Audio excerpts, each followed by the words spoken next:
ज्ञानाञ्जनशलाकया चक्षुरुन्मिलितं येन तस्मै श्रीगुरवे नमः। श्रीचैतन्यमनुष्टं स्थापितं येन भूतले अयं कदा मह्यं ददाति सुखदान्तिकं वन्देऽहं श्रीगुरो श्रीकमलम् श्रीगुरून् वैष्णवांश्च श्रीरूपं साग्रजातं सहगणरत्नादान्वितं तं सजीवं साद्वैतं सावधूतं परिजनसहितं कृष्णचैतन्यदेवं श्रीराधा कृष्णपादान् सहगणललिता श्रीविशाखान्वितांश्च हे कृष्णकरुणा सिन्धो दीनबन्धो जगत्पते गोपेश गोपिका कान्त नाथ नमोऽस्तुते तप्त काञ्चन गौराङ्गी राधे वृन्दावनेश्वरी वृषभानुसुते देवी प्रणमामि हरिप्रिये वाञ्छाकल्पतरुभ्यश्च कृपा सिन्धुभ्य एव च पतितानां पावनेभ्यो वैष्णवेभ्यो नमो नमो कृष्णपादाय कृष्णप्रेष्ठाय भूतले श्रीमते भक्तिवेदान्तस्वामिनिति नामिने नमस्ते सारस्वते देवे गौरवाणी प्रचारिणे निर्विशेषा शून्यवादी पाश्चात्यदेशतारिणे जय श्री कृष्ण चैतन्य प्रभु नित्यानंद श्री अद्वैत गदाधर श्रीवासादि गौरभक्तवृंद हरे Krishna Krishna Krishna Hare Hare Hare Ram Ram Ram Hare Hare.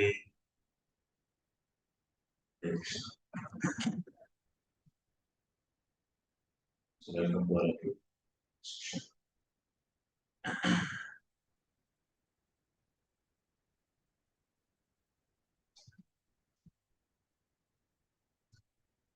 So today we are going to discuss Srimad Bhagavatam first canto, 12th chapter onwards.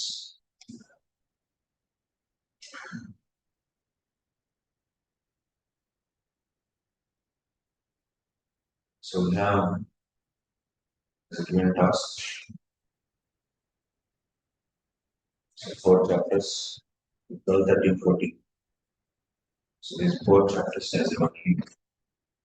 We are going to discuss these 6 days. So daily we will attend, at least attend hours. We'll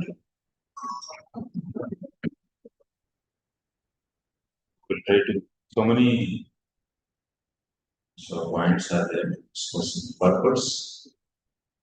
Nicely Prabhupada. So he took from Mahabharata. So whenever the name comes, Prabhupada writes so many things about that character from Mahabharata. Purpose. Like we have seen, first can we try to explain because this Bhagavatam, especially first canto, you can see so discussing about most of the time Parīkṣit Maharaj, Pandavas, Kunti Maharani, and Vasudeva. So that's why we can see Prabhupada is introducing all of us. So Mahabharata stories, and through Mahabharata he will explain that character. Because many people, like Western devotees, they may not know the full story of Mahabharata.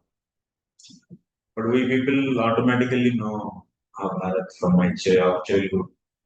So we heard in many ways from our relatives and also from movies and from many things. The society, we heard. So the epic Mahabharata in many ways. So that's why we know many characters from beginning, from our birth. But others who are not belong to this India, so if you ask them Arjuna, who is the, if you ask them who is Draupadi, very new for them. Like in the Bible, there are so many characters come. The David comes, Abraham, Isaac, Ismail. So if I say those characters are known to you, Huh? No, huh? Yeah? No. So, Paul, Paul, who is Paul? I think he studied Bible. So like this, Moshe says. So these things, like in also same we can see in Quran. Those characters are not at all known. Only maybe one or two. But Prabhupada introduces all those. Rest of purports are very big and also many things, cultural things. Prabhupada writes so many things about our Vedic culture. Regarding culture should be known and which is missing. Because of that only we are seeing. We are not able to become a society. So proper society can be developed when we accept culture, actually. Culture, Varnasrama that Prabhupada is introducing. We'll be discussing all those things. So try to use our time efficiently. So be active. Everyone slept nicely. Relieved from all the morning, the tiredness. Where are others? How many are there here? Slots. General 20 enrolled. So 3 plus 6. No, 5. 8. Okay, so we'll try to follow the time because we don't have much time.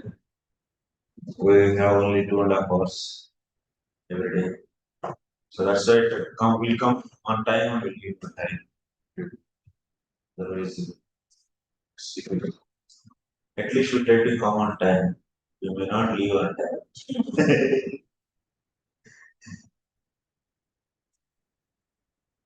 Okay, so this chapter, this is Sutta Goswami's, that, sorry, Saunakada Rishis. They inquire about Parīkṣit Maharaj's birth and about his whole history. So that's why this chapter discusses about how Parīkṣit Maharaj appeared. So then after that, Brahmanas, they are astrologers. They predict about the future of Parīkṣit Maharaj. So things we see in this chapter.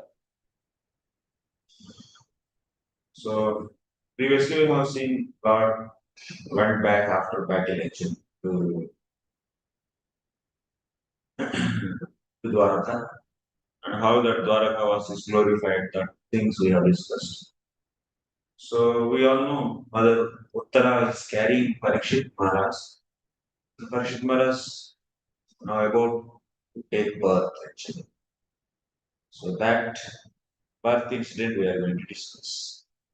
When he took birth, so what was predicted? Because generally in our Vedic culture, whenever they take birth, or any baby takes birth, immediately they make Janma Patrika. So they astrology.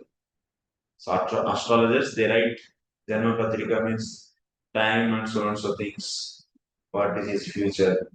All those things. Like that, we are going to see Janma Patrika of Parīkṣit Maharaj. You see, Saunaka Rishi's initial they are asking questions. So we'll begin.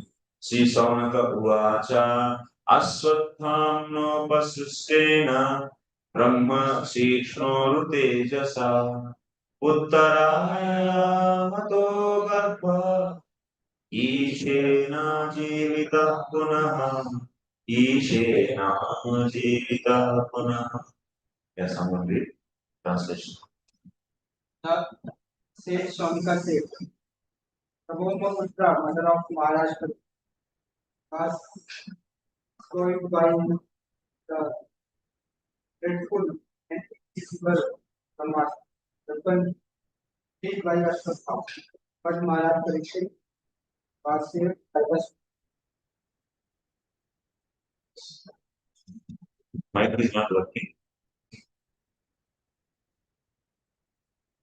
on the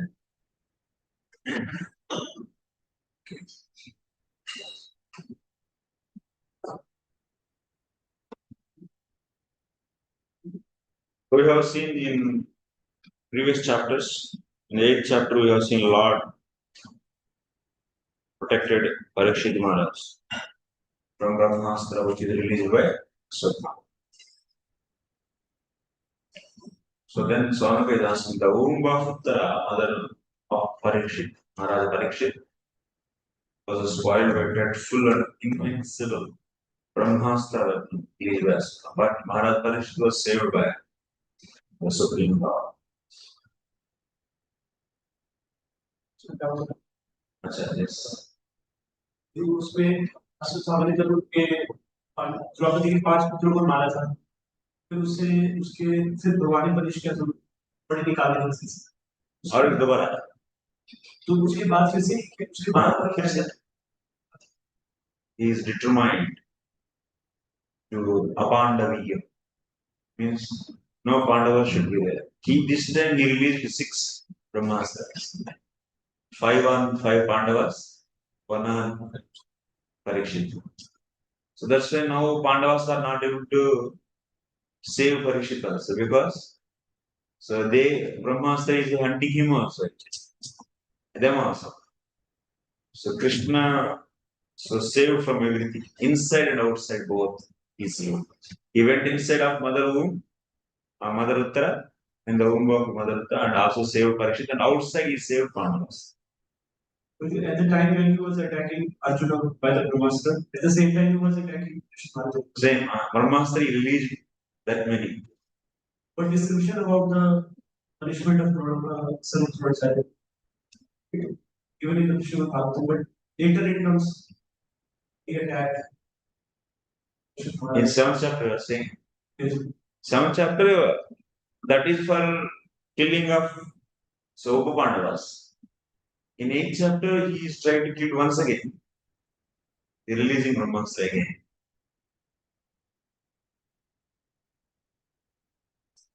Then Krishna saved actually directly. Even Pandavas and also Parīkṣit Maharaj.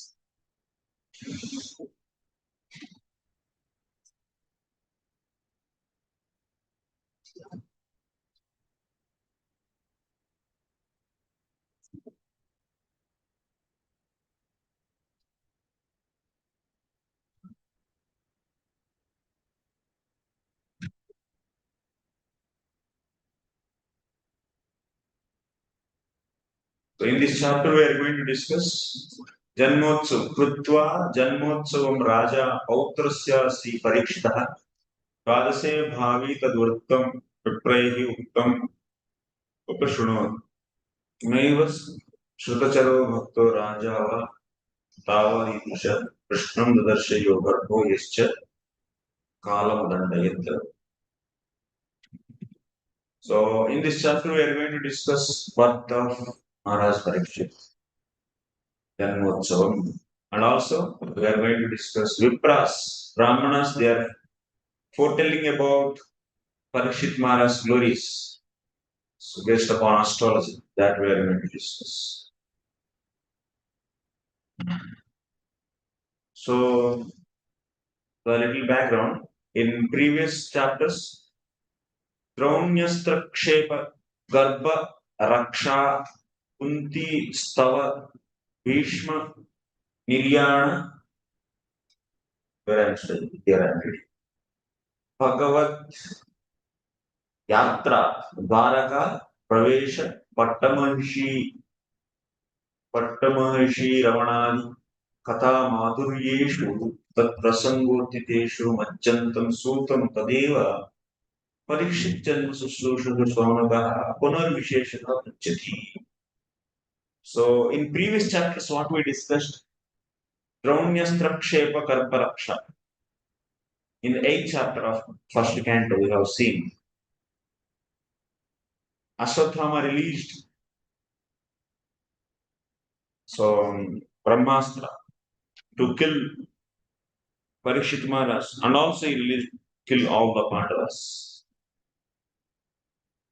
So at that time Lord protected, that we have seen. Then after that Kunti Stava, Kunti Maharani's prayers, glorification. Bhishma Niryana. Then after that we have seen Bhishma left. So his body, so he was glorifying Bhishma's prayers we have seen. Then after that Bhagavad Yatra, then Lord returned back to so Dwaraka, going leaving Hastinapur we have seen. Dwaraka Pravesha, and also is entering into Dwaraka. At that time also, how he was received in Dwaraka, that we have seen. So 9, 10, 11 chapters. So Suta Goswami was describing all these incidents and he was fully immersed in this story and he is so happy. So suddenly, so again, Saunaka Susrusha Parīkṣit Janma. Saunaka want to hear, he got desire to hear appearance of Parīkṣit. That's why he asked. Punar Visheshtaha Pruchati. Saunaka Rishi again he asks. So especially he asks how Parīkṣit Maharaj appeared. So he was protected very nice, but how he took birth. So what happened after birth? So like that he asks Saunaka in this chapter. So this is going on.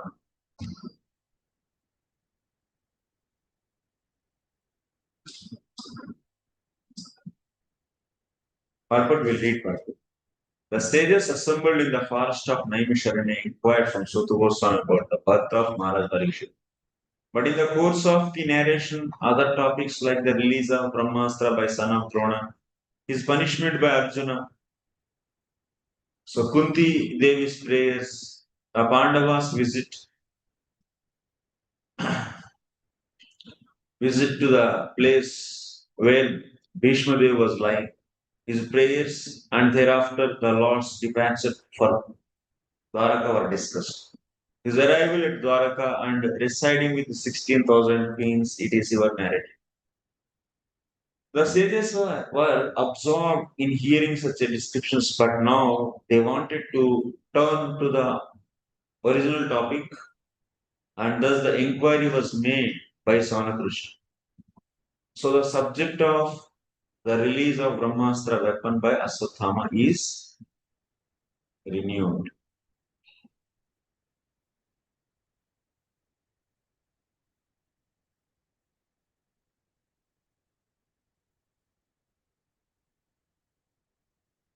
So actually here, Saunaka is asking how he took birth.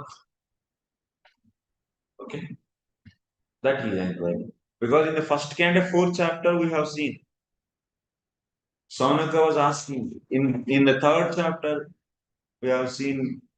So Suta Goswami promised that he is going to discuss about Bhagavatam. So then this Bhagavatam, how it appeared, and he was asking Saunaka Rishis. Saunaka is asking who is this Parīkṣit? How this Parīkṣit Maharaj is a great king.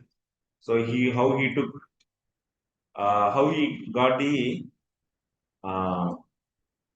meeting with, how he met Sukadeva Goswami. Sukadeva Goswami also never stay at one place. So even a longer time. So, but how he stayed so many hours, so many days actually. So and so things actually were inquired. The main topic is so Parīkṣit Maharaj and Sukadeva Goswami's meeting actually. And who are they? And so many things has to be clarified. So Suta Goswami took the off track actually. Off track means he explained Dwaraka and arrival, Lord entering into the Dwaraka, then how he is with his wives and so on so things were discussed. So now Saunaka asked the question back. So the Parīkṣit Maharaj appearance again. So that is the main topic because the appearance of Bhagavatam, how it happened. This is the thing. And when they met, what they discussed. So hearing Bhagavatam is the main topic. So which is coming through the meeting of Parīkṣit and Sukadeva Goswami. So that's why he brought back that to the topic again. Okay. Next. तस्य जन्म महाबुद्धे कर्माणि च महात्मनः Nidhanam jayataivasit sa pretyagavanyata. Yeah, translation, yes. How was the great Emperor Parīkṣit, who was highly intelligent and great devotee, born in that home? How did his death take place? And what did he achieve after his death? This great devotee, how he appeared and how did his death take place is the thing. The king of Hastinapura, now Delhi used to be the emperor of the world at least till the time of son of Emperor Parīkṣit. Maharaj Parīkṣit was saved by the Lord in the womb of his mother. So he could certainly be saved from an untimely death due to the ill will of the son of Brahma. Because the age of Kali began to act just after assumption of power by Maharaj Parīkṣit, the first sign of misgiving was exhibited in the cursing of such a greatly intelligent and devoted king as Parīkṣit Maharaj. So this is the beginning. Brahmanas, they fall from their duties. Kshatriyas, they fall from their duties. Vaishyas and Sudras. So, and adharma increases day by day. So, Kali begins means adharma advances. So, family relations and duties, each and every role, that's mother role, father role, nobody will do their duties. Like this, you'll be seeing the deviation. This is a symptom of Kali Yuga actually. So that's the beginning. You can see cursing. Also, one butcher, he wants to kill the cow. That is also a symptom of Kali. He actually representative of his Kali only. So that is a cow killing. All these things will begin. So that happened at the end of Dwapara Yuga when Maharaj Parīkṣit was there. So you can see. When Lord appeared, we will come in chapters also. You see. Automatically, when a Lord disappeared from this earth, it is expected that Kali is entering now. So many signs, even Maharaj Yudhishthira also sees. The king is the protector of the helpless citizens. Actually, Brahmana should be tolerant enough. What mistake he did? Somehow, actually, he put dead snake in his father neck. For that, you will give the curse, such a big curse. So, as per Shastra, you can see in the fourth cant also, when king does some mistake, citizens should not point immediately because he is a leader actually. Whenever leader does a small mistake, you can't immediately reject him actually. That is not correct. So, like even husband does mistake, so wife should not become impatient and immediately should not try to leave. It's not correct. Similarly, leaders, they mistake, it has to be forgiven actually. That means if now that such a great king is not there, if you kill him immediately, if you give such a punishment, what about the citizens then? So that's a chance should be given. So that's the thing. That's why when Vena was torturing people, so many mistakes he did. But Brahmanas were tolerating and tried to teach good lessons for him. They requested. So still he was not at all listening. Then they killed him. Initially, that is a principle actually. Even king by small mistakes, for small mistakes, one should not get disturbed actually by that. Unfortunately, by the instigation of the fallen age of Kali, an unfortunate Brahmana's son was employed to condemn the innocent Maharaj Parīkṣit. And so the king had to prepare himself for death in 7 days. Maharaj Parīkṣit is especially famous as one who is protected by Vishnu. And when he was unduly cursed by a Brahmana's son, he could have invoked the mercy of the Lord to save him. But he didn't want to because he was a pure devotee. A pure devotee never asks the Lord for any undue favor. Anyavilashita Sunyam. What is the meaning of Anyavilashita Sunyam?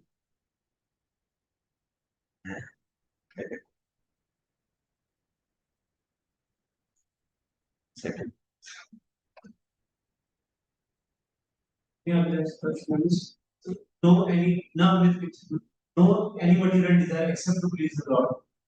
Yeah. Anya Avilasha means what? Anya means Other. Other from what? Other from What? He has only one Avilasa, that is to please the Lord. Anya of Anya means what? Yeah. Other from what? Anya Avilasha. That means other Avilasha. Other means what you should. Or self. Huh? Self. My question is clear? Krishna Yes. Huh? What are those others? Anya Avilasha should not be there. So what are those other Avilashas?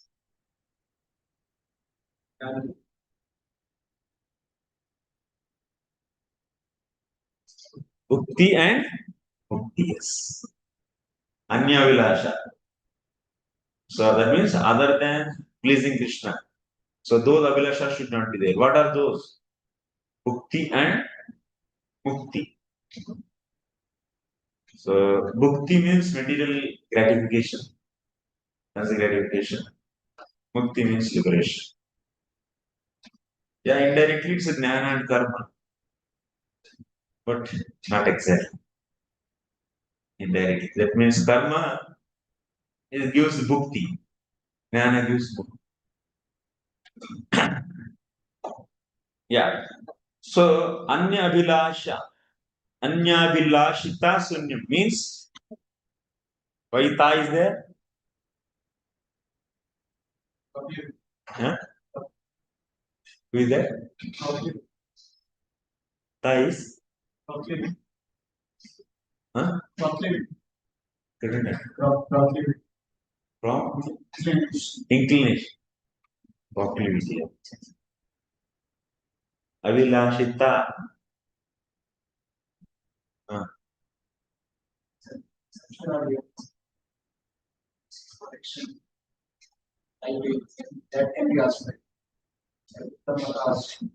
How you come to there? Ta means you'll come, how you'll come there? You are saying conclusion. Simple question I am asking. Anyabhilashita. Anyabhilasha or Anyabhilashita? What is the difference? Anyabhilasha, Anyabhilashita. Ita is added to Abhilasha. It became Abhilashita.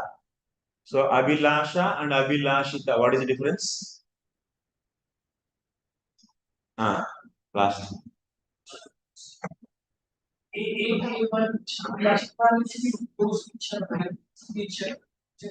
Avilashita means nature. Avilasha means desire. Yes, that is the difference. Avilasha is desire. Avilashita means so nature of desiring. Avilashita means nature of desiring. Nature of what? Nature of desiring. So nature of desiring of what?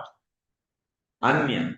Anya Abhilashita. Abhilashita means nature of desiring. Anya Abhilasha means so nature of desiring other things. Other things what? Bhukti and Mukti. So that means now what is the meaning of Anya Abhilashita? So the nature of desiring Bhukti and Mukti. So Sunyam, add the Sunyam. That means not having. So Sunya means not having. So zero, completely zero. Not having the desire of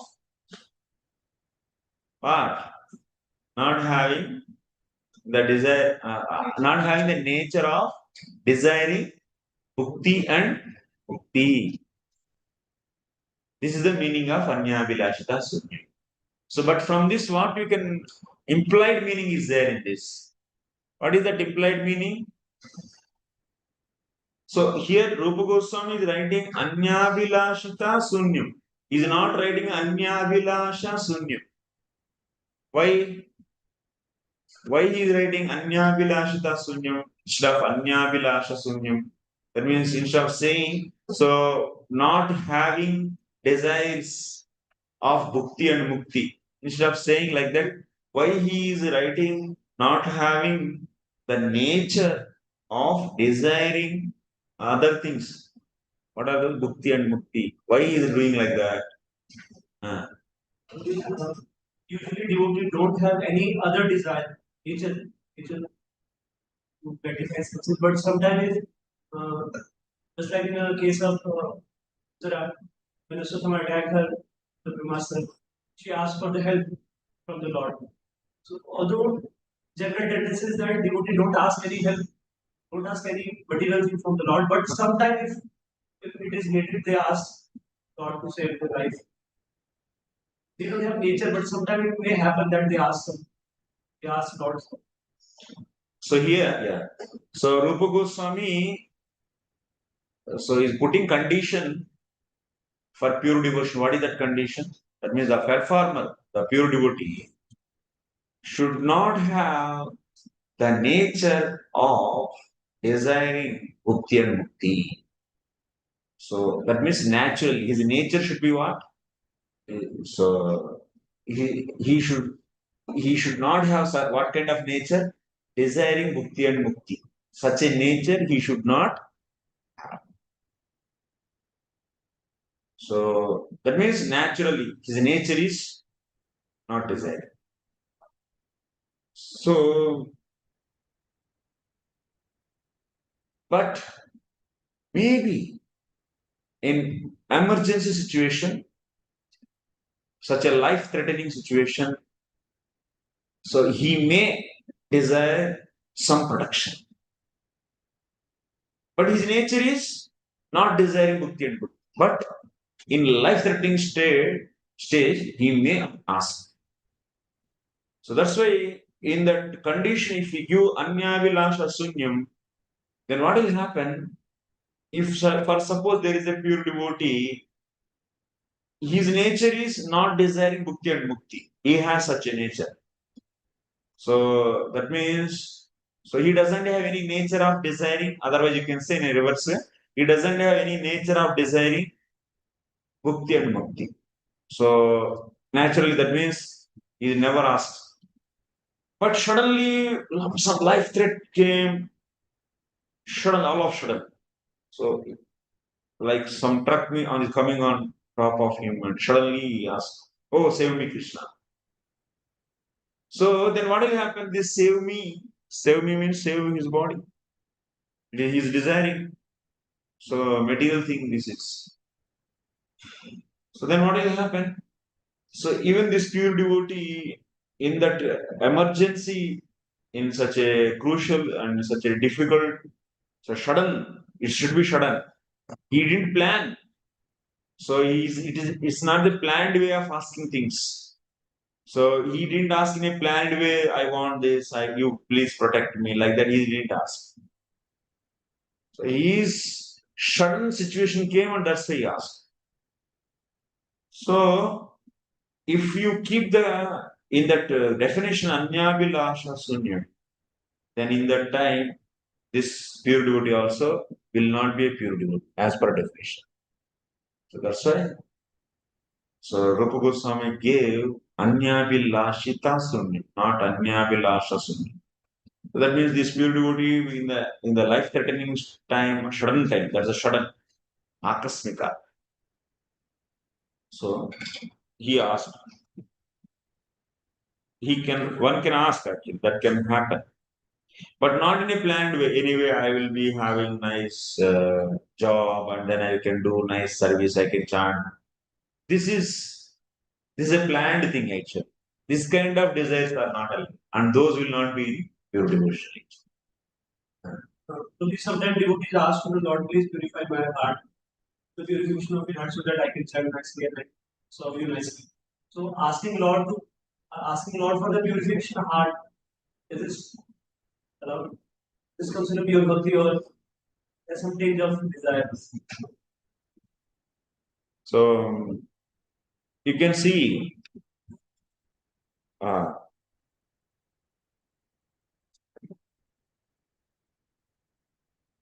purification of the heart.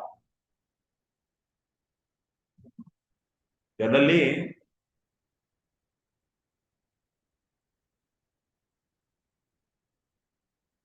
uh,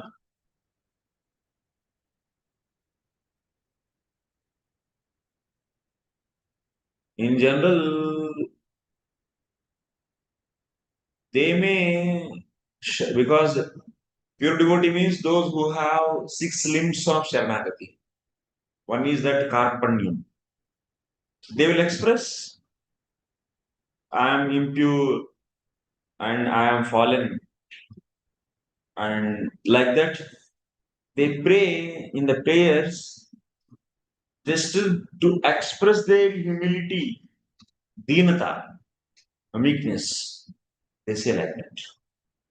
But it's not like a desire actually. In a desire way, they will not ask. They have full faith on holy name and they know that holy name will take care. And but still they speak like that. So I am fallen, I am this and this, so and so, like that. Why they express? Just to present, to present themselves as meek and karpanya. That is the thing. Not a desire actually. They never desire. So Maharaj Parīkṣit knew. So that's why a pure devotee never asks the Lord for any undue favor.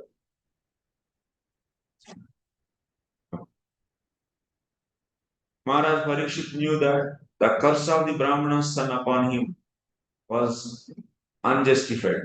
Parīkṣit didn't say that, oh, you give me more time and then I can do nice service. He didn't. As everyone else knew, but he didn't want to counteract it because he knew also that the age of Kali had begun and that the first symptom of the age, namely degradation of highly talented Brahmana community, had also begun. So this is the beginning. Fallen, highly responsible person in the society, they are Brahmanas. They fell down from their duties. He didn't want to interfere with the current of the time, but he prepared himself to meet death very cheerfully and very properly. Because it's the time came now, it's Kali's time, and let it grow. And that's why so he withdrew himself from this ruling the society. Being fortunate, he got at least 7 days to prepare himself to meet death. And he properly utilized the time. The association of Sukadeva Goswami, the great sainted devotee of the Lord. So from this, it's not that the counteracting Kali should not be done. But we do counteract. We do preach. We are not just allowing that everyone Kali can increase and adharma can increase. We are not. Why? Because this is a golden era. This is the time our acharyas are saying.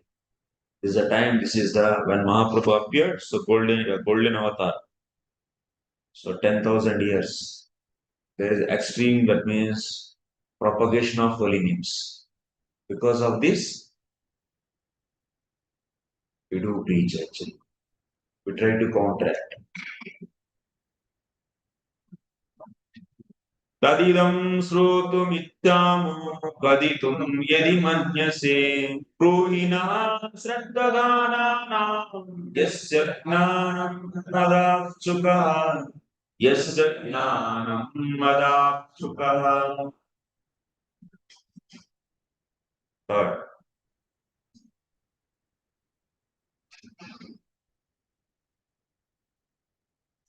line. We all respectfully want to Line by line. Let him like this. We all respectfully want to hear about it. The whom Shukdev was so imparted simple knowledge. Please speak on this matter. Yeah. Sonaka is asking as a representative of all the sages. So we all respectfully want to hear about Maharaj Parīkṣit. Taridam srotumichamo daditum yadivam. See, we all desire hearing about Parīkṣit Maharaj. So if you like, please. Sukadeva Goswami imparted transcendental knowledge to Maharaj Parīkṣit during the Rema inning 7 days of his life. And Maharaj Parīkṣit heard him properly, just like an ardent student. The effect of such a bona fide hearing and chanting of Srimad Bhagavatam was equally shared by both the hearer and the chanter. Both of them were benefited out of the 9 different transcendental means of devotional service to the Lord prescribed in the Bhagavatam. Either all of them, or some of them, or even one of them are equally beneficial if properly discharged. Maharaj Parīkṣit and Sukadeva Goswami were seriously performers of the first 2 important items, namely the process of chanting and the process of hearing, and therefore both of them were successful in their laudable attempt. Transcendental realization is attained by such a serious hearing and chanting and not otherwise. There is a type of spiritual master and a disciple much. There is a type of spiritual master and a disciple much advertised in this age of Kali. It is said that master injects spiritual force into the disciple by an electric current generated by the master. And the disciple begins to feel the shock. He becomes unconscious. And master weeps for his exhausting his store of so-called spiritual assets. Such bogus advertisement is going on in this age, and the poor common man is becoming a victim of such advertisement.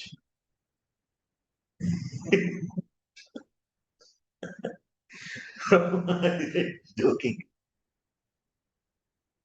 Just अस्त्रपात अस्त्र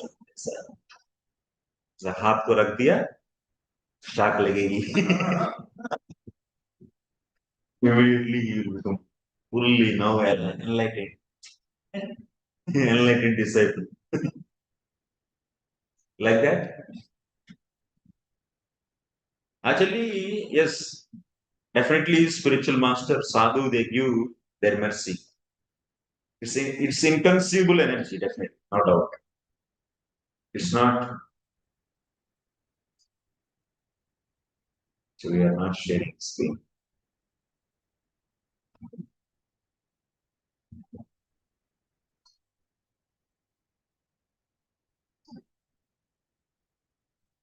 No doubt that. So inconceivable energy, giving inconceivable energy also is there in our concept. How bhakti begins? By mercy, blessings. Mercy. Mercy is what? Is it from Sattva-guna, Rajoguna, Tamoguna? Mercy comes from where? It is transcendental. Means it is Sarup Shakti, potency. So Sarup Shakti is inconceivable or not? Yes. It's beyond our logic. We do accept because Shastra is saying that's why we are accepting. So, and also we take from the authorized people, not anyone and everyone. Someone is putting hand on our head and so he can give mercies. Is it like that? No. What is the difference between we people accepting inconceivable potency, and nowadays so many people are coming and they are also imparting, they are also saying that we are imparting so spiritual energy and so that you can enlighten, they are also saying. So what is the difference? We see sadhus which are prescribed by Shastra, and they are accepting or believing so-called sadhus which are not prescribed or authenticated by Shastra. That is the difference. We do accept. We do accept inconceivable potency given to us, and so that is acting and that is making us devotees. We do accept. But the difference is sadhus, Shastra actually. So we accept method given by Shastra. We accept sadhus which are authenticated by Shastra. We accept Guru, so who is so defined by Shastra. That's why Shastra is the Pramana. But nowadays, cheaply they are going to the unauthorized people to get shock actually. Such a bogus advertisement is going on in this age. And the poor common man is becoming the victim of such advertisement. So they say, Lord gave blood for us to all purify your all sins by drinking this blood. Just by drinking that blood, you will be purified. Huh? We are saying like that. If people know that, they want to drink the blood. Yes. So their book is authorized. Huh? Is it authorized book or not? What do you all say? We teach them. Their book is authorized. Whole Punjab is full of them only nowadays. Huh? Spreading a wildfire. Their book is authorized or not? Tell me. Bible is authorized. Huh? So you people teach, DOS as pocket dictionary or huh? Pocket dictionary teaching is there. It's not a pocket dictionary or any dictionary. It is dictionary. It's not at all dictionary actually. It's not a pocket dictionary. You have to change now. Actually, it's not a dictionary at all. What is the mean? How it can be pocket dictionary? When many people they wrote, 40 people they wrote. See, any man-made thing is defectless? No, no. Every human being has four defects. So it's a very fundamental question. Some people they came and they wrote in that also when Jesus disappeared. After that, so many years. So he left 100 years later. He wrote some disciple about him, about Jesus. He didn't see, and like that, mainly that New Testament, four people mainly they wrote. Four people they defined their Jesus in a four different ways. There is no consistency. There is no consistency at all. And teachings also, there is no consistency. It's not a rational book at all. So that's why it's not a pocket dictionary or any dictionary. Man-made Lord and man-made book. That's why there is no so-called Christ is Lord and no Bible is book. It's a Holy Scripture. Only one Holy Scripture, that is Vedas. So to represent that Vedas, the only one book is having the highest power, that is Srimad Bhagavatam. It is also dead actually. So that's why no confusion. So that's in this whole universe, no other book can be so authentic scripture except Vedas, Bhagavatam. No confusion, no space. No.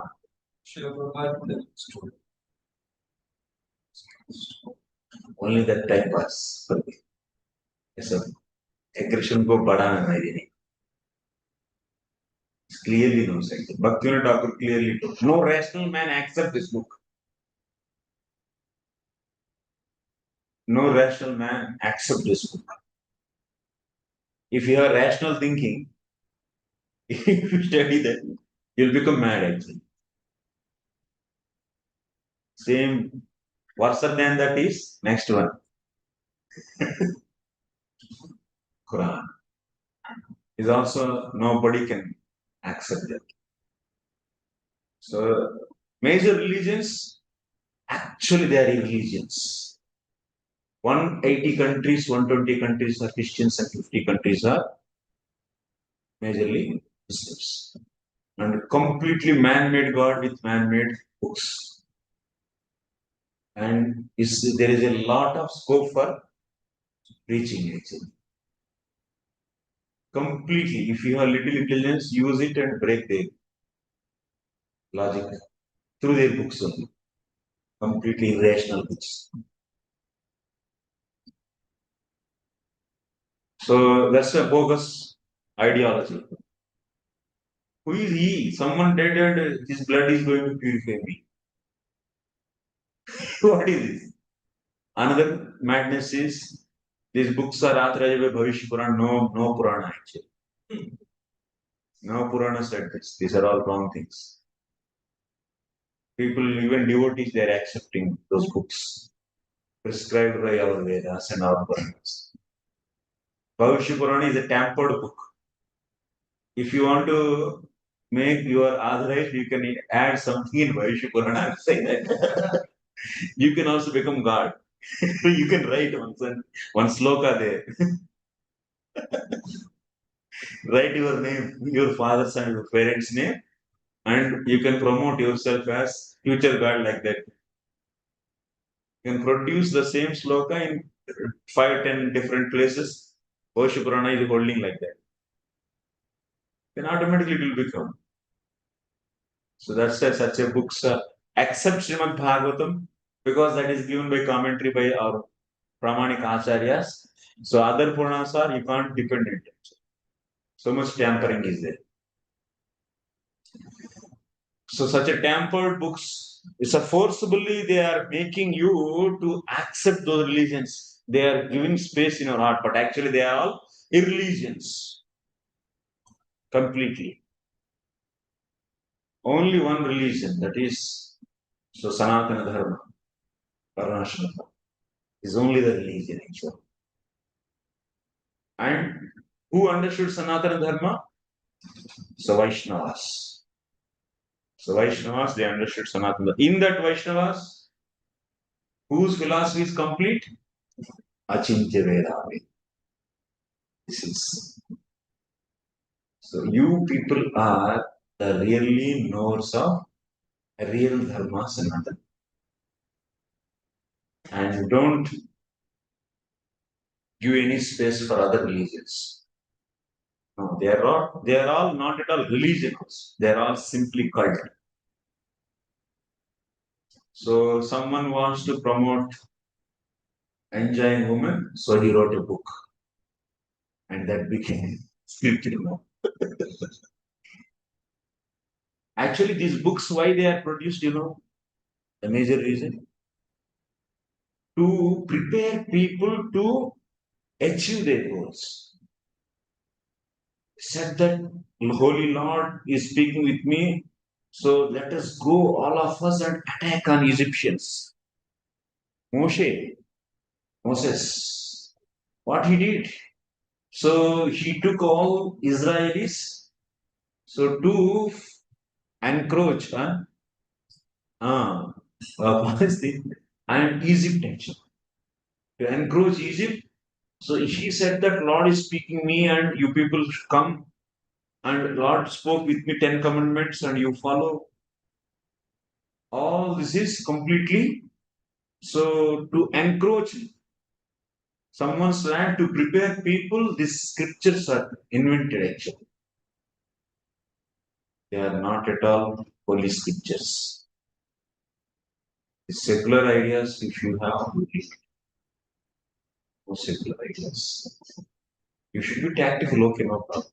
Become so-called secular in front of so-called people, but inside you should be clear that Veda is only the Apaurushe Shastra. It's a defectless. And but Vedas are all available? They are not available. So that's why, so as per our Shastra Pramanam course, Srimad Bhagavatam is only the supreme Pramana. So which is the savior of this whole world, is the highest book. Is only the book. So it should be थोड़ा सा कट्टर बनो चलो नहीं तो बेकार actually. But that's why you try to preach to everyone. Even he is a Muslim, even he is a Christian, he is a Sikh, Jain, or whoever he may, or secular Hindu, anyone. You have to preach. Because their scriptures are not scriptures. They are all man-made and irrational actually. Irrational. Illogical. No consistency. There is no karma siddhanta. Fundamental thing. So he, their Lord, like one girl is there. Okay. So she followed her life very nicely in a righteous way, no harm to anyone. And she is raped by one person. And he killed her. And this person goes to Jesus and he asks, my Lord, I killed and please forgive. And he will go to heaven. And that girl will go to, she didn't believe Lord, Jesus, their Jesus. And she will go to hell. What is this actually? Completely illogical. So you do 100 mistakes. Finally, you say, Jesus, please forgive me. Everything is wiped off and you will go to heaven. What is this actually? In our Siddhanta is like that? No. Our Bhagavad Gita, what it teaches, whatever karma you does, so you believe Krishna or you may not believe Krishna. What our Shastras are teaching, as per your karma, you should get result. If you do bad, you will be getting the bad result. If you do good, you will be getting the good. This is the karma siddhanta taught by Sanatana Dharma scriptures, Vedas. So that's why Lord is equal. As per our scriptures, actually karma siddhanta, so those who did rape, he will be getting punishment. Just he is going to the Lord and he is believing that my Lord, you forgive me, then he is forgiven. No, samoham sarva bhuteshu. Krishna is saying what? Nobody is equal and nobody far from me. So he is giving the equal justice to everyone. If you do good, you will be getting the good. If you do bad, you will be getting the bad result. But he says, you surrender everything to me, then I will take care. Aham tvam sarva papyabhyo mokshishyan. You may use this logic to them also. Their God is also relieving him from all the sins. Sarva papyabhyo mokshishyan. You may say like that. But the point is, so in our case, Lord is, in our Bhagavad Gita, what we see, if someone who is surrendered to the Lord is taking the charge on him and we don't say that, so Lord will give punishment or not. We can't decide. If we do wrong, And he may give punishment also, even if you are surrendered, he may give some treatment. We say that Lord will take care. We don't say that Lord will immediately just give without any punishment or without any treatment, he will just take back to the Gola and keep you best beside to him. We don't say like that. We discuss that karma will not act further, but Krishna will take charge on you, whatever the contamination you have, based upon that, he will give treatment. He may punish you also. He may promote also. He may do anything. That's why you can't equate this principle with them. They are simply saying that their Lord will simply wipe off. That's all. You will come back and enjoy. It's not at all a rational philosophy, actually. It's not at all a rational philosophy. So, like this, there is no karma siddhanta in their books, and there is no pure devotion in their books. So, if pure devotion is there, then they will not, that scripture will not teach that all mushriks, all kafirs has to be killed. What is this? How it can be promoted like that? And this is actually, if every living entity is whoever is believing him, and those will be protected, and all will be. So they will be what? Even if they do good, they will be destroyed. Even if they do good, it's not that even if they do good and if they are very pious, and the scripture should say that they will get the good results.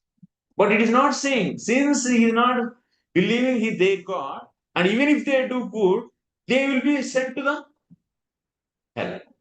Jahannam. What is this? Is a bogus. Any rational person can accept this. Nobody can accept this.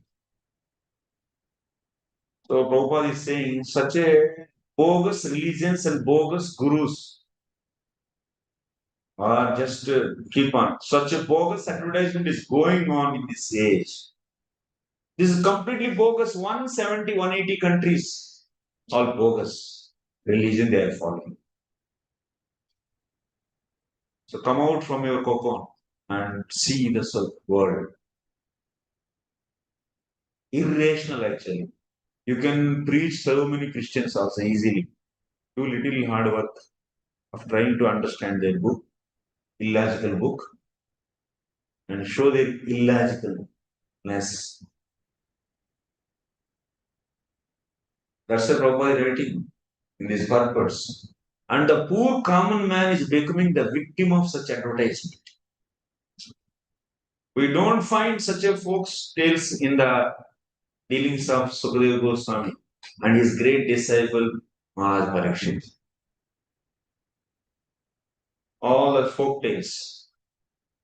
कुछ भी आया मन में लिख डाल दिया बस वही बुक बन गया होली स्क्रिप्चर कितना बोगस है और लिखने वाला कौन है भाई तुम हमारा व्यासदेव लिखे हैं क्या महाभारत भागवतम को व्यासदेव लिखे हैं नहीं it's eternally existing it is just so appeared he compiled that's all it's not written by anyone and it is having all the features it can discuss all the knowledge so whoever approaching it will give all the knowledge about this present world and also alaukika and laukika both it tell about everything such a detailed book Vedas so that's why so only one religion that is Sanatana Dharma in that Krishna consciousness is the real religion and Bhagavatam is the real book. In this whole world, everything is bogus. Accept this. You should fix for this. And you should be always eager to change everyone. you should be always eager to preach to everyone. So this is the order from Chaitanya Mahaprabhu. Don't think that other religions, they are doing their religion, okay, nice. No. This should not be the mood of you. This is wrong. Because they are all bogus religions. There's a bogus advertisement.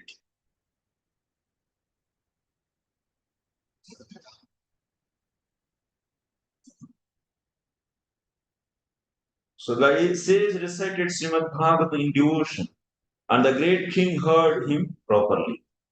The king didn't feel any shock of electrical current from the master,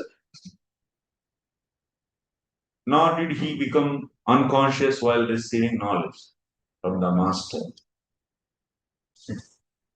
This very systematically knowledge is imparted actually. This is not this is eternal book. Srimad Bhagavatam is no beginning and no ending. It's a timeless book. So beyond the time. This knowledge is beyond the time from Srimad Bhagavatam.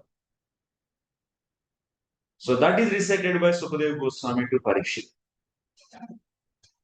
So one should not therefore become a victim of these unauthorized advertisements made by some bogus representatives of Vedic knowledge. So don't call that other religions and other books as the part of the Vedas. No. The sages of Naimisharanya were very respectful in hearing about Maharaj Parīkṣit because of his receiving knowledge from Sukadeva Goswami by needs of adherent hearing. Adherent hearing from the bona fide master is the only way to receive transcendental knowledge, and there is no need for medical performance or occult mysticism for miraculous effects. So, this kind of things are bogus. The process is simple, but only the sincere party can achieve the desired result. Any questions? Again, the question comes like there's a very subtle difference in all these things, the concepts that they say and what is going on in scriptures.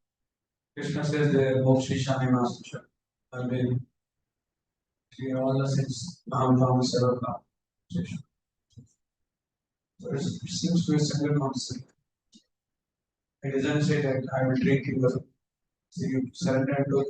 Yeah. Wipe out all the sins. So the main problem is that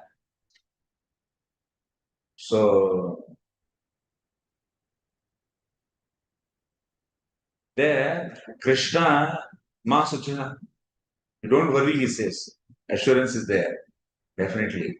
Don't lament for your sins. But here the point is, Shastra further clarifies that. Bhagavad Gita is a basic statement. So then, even after the full surrender, Drushadha, Sukrutota, Dushkrota, Anathas are there.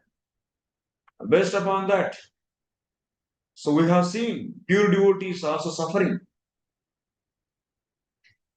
So they are getting diseases. They are getting so many things, like 6th canto, 2nd chapter, 9 and 10 slokas. 6th canto. Remember Ajamal's story discussed? I discussed here or not? I didn't discuss that. Okay. So there you can see pure devotees are also suffering. So then they question you. Is your pure devotee, your Prabhupada? So you are falling in the bed and suffering. All sins are over, then why? You will say. So you will be asked. You will be seeing the even Bharat Maharaj get the desire for once again here in that small baby here in deer. So even Pandavas, they were having suffering. So all sins after surrendering gone, then why is there all happened? Let's say the further clarification is there. Further clarification is there. Lord will take care his devotees, but devotees' consciousness is like that. It may be several reasons. Lord is having several reasons to give suffering. Even one is fully surrendered. He may treat anyway. Actually. We say, my Lord can treat anyway. We don't say that always absolutely will give the only pleasure. That is not the concept of them. They don't see like that their Lord. No. And another thing is that Krishna is not saying that if you do good, if you don't accept me, I will give bad to you. I will send hell. Nowhere it is said. No. So this is a bogus philosophy. Even the concept of God is not at all proper actually. The features of God in Bhagavad Sandarbha you will read. So the concept of Bhagavan, Bhagat. So that is not at all matched. Completely, so many lacunae, loopholes. So that's why I can't accept all the are bogus. It's like, of course, it is not exactly the same. Krishna says, "The man was good from Bhagavad Gita." 16th century says, "Nasarika." So, I mean, the saying the world doesn't believe in me. Yeah. They're rascal and he comes and disconnected. Such people. Prabhupada says, what is the use of morality without God? So called moral without God is immoral. So, in one sense, we can say that when they say in a direct way, who is not believing in God, Prabhupada says, definition. Okay, who is a rascal? Someone who doesn't believe Krishna is a rascal. तो वो भी तो almost same ही कहते हैं जो भगवान विश्वास नहीं करते. So that's completely wrong. Why? Because Krishna never said that if you don't believe me, so he called is a fool. Actually, he's a fool, no doubt. But he is tolerant enough that so whatever results he should get, let them get. There is no intolerance. Yatechasi tathapu, finally said. So it's zero intolerance, zero tolerance actually there. If you don't believe, then you are finished. Just even if you do any good, you will be in the hell. That is not. The cycle of karma goes on. There is no concept of karma siddhanta. It's the wrong actually.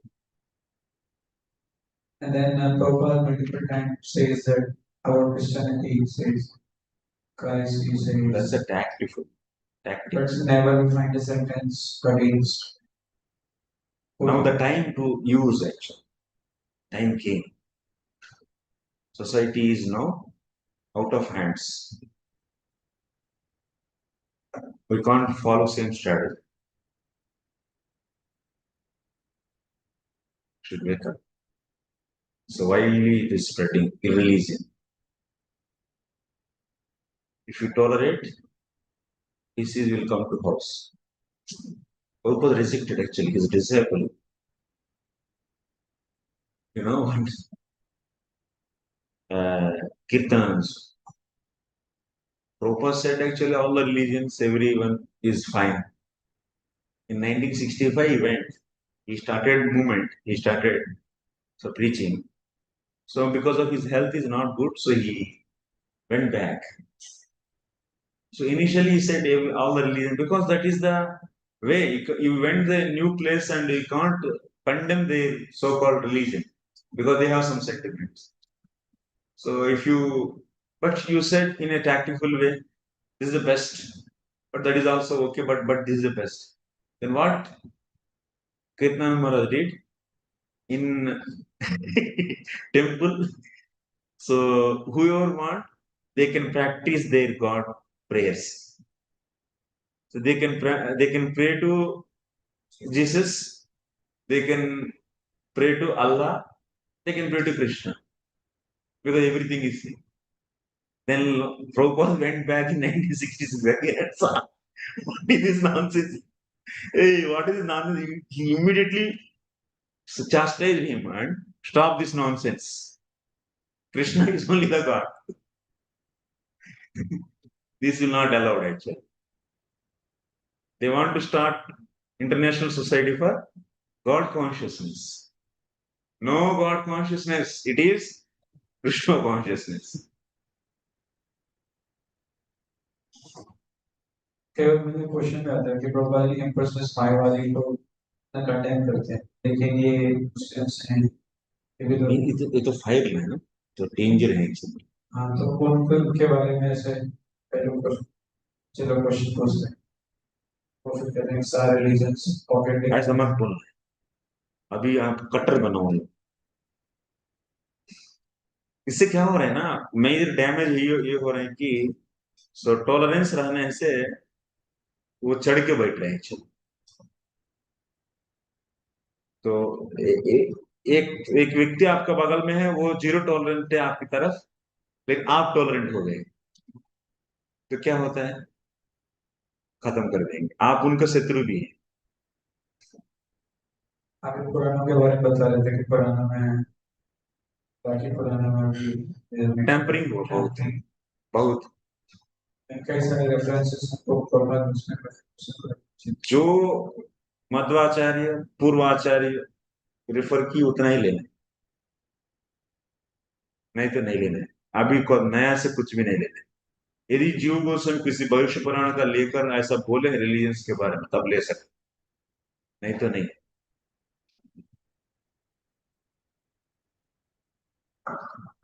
Actually, the Bhakti Purana, there is a mention of this. In Bhakti Purana, there is a mention of Christianity and Islam, but it is mentioned in a negative way. They said they are lectures and Negative or positive, anything we don't know. Because that Purana is not a easy Purana. It have 25 versions. More than 25 readings are there. Varieties of readings. It's very difficult, those books. If you give space, then they will make.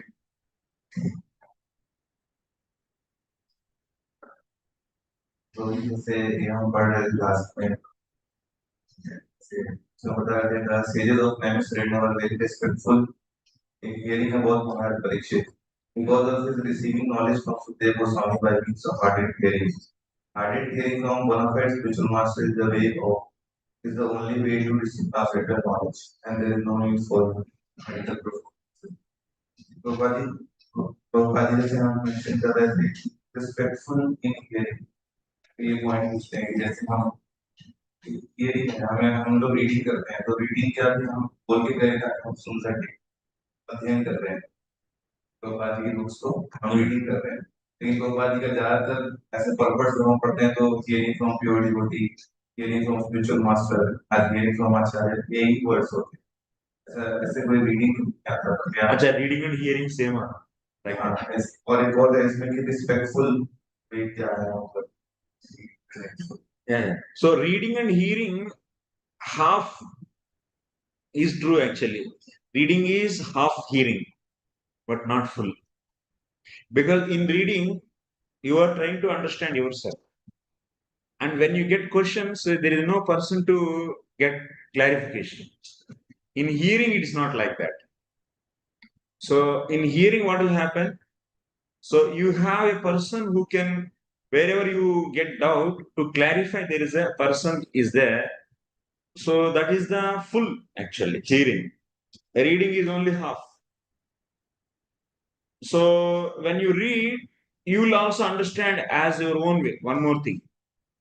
And your understanding is right or wrong. To correct and to check it, nobody is there actually. So then what will happen? Then your misunderstanding will be continued with you. So that's why hearing case, when you ask another next question, then the hearer, the speaker, will understand how you understood and he will correct you. Oh, why you are asking like this? You should ask like this. Huh? He will understand your ability of you, what extent you understood, and he will give further. That's why hearing is more important. So no doubt in that. Reading is, we can't say it's a useless. It is useful definitely, but it is not full. Yes, it's going to respectfully hear it. So, So yeah, respectful means tadvidhi pranipatena pariprasnena sevaya. So upadekshanti te jnanam jnaninas tattva darshana. That means respect means that respect is there, then Guru Shishya Bhava will be there, and then knowledge will transfer actually. Otherwise, it's like a joking. Krishna was joking and Arjuna was also so giving arguments. Then knowledge will not be established in that kind of mood actually. So like friends. So when you have friendship bhava, so their knowledge cannot be transferred. There can be opinion sharing will be happening. That's all. But guru means heavy. Shishya means light. So that like high and low, water want to flow, it needs the potential difference. Some height to low only it will flow.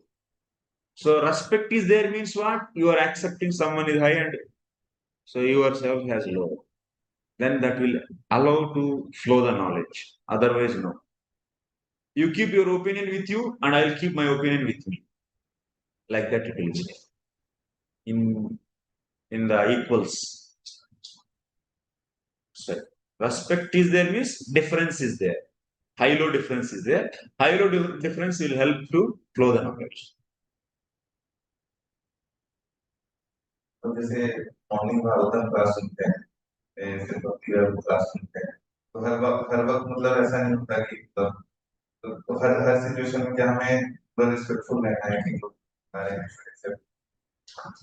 कि अलग-अलग speaker भी आते हैं, भक्ति एक अलग mood से चलाते हैं क्लास को एक सेक्शन, मतलब समझ नहीं आता क्या। So you definitely will say that you should have respect for every speaker. Otherwise, it will be offense also. No doubt in that. But if you have, it's not necessary that Shravana Gurus can be many Shravana Gurus.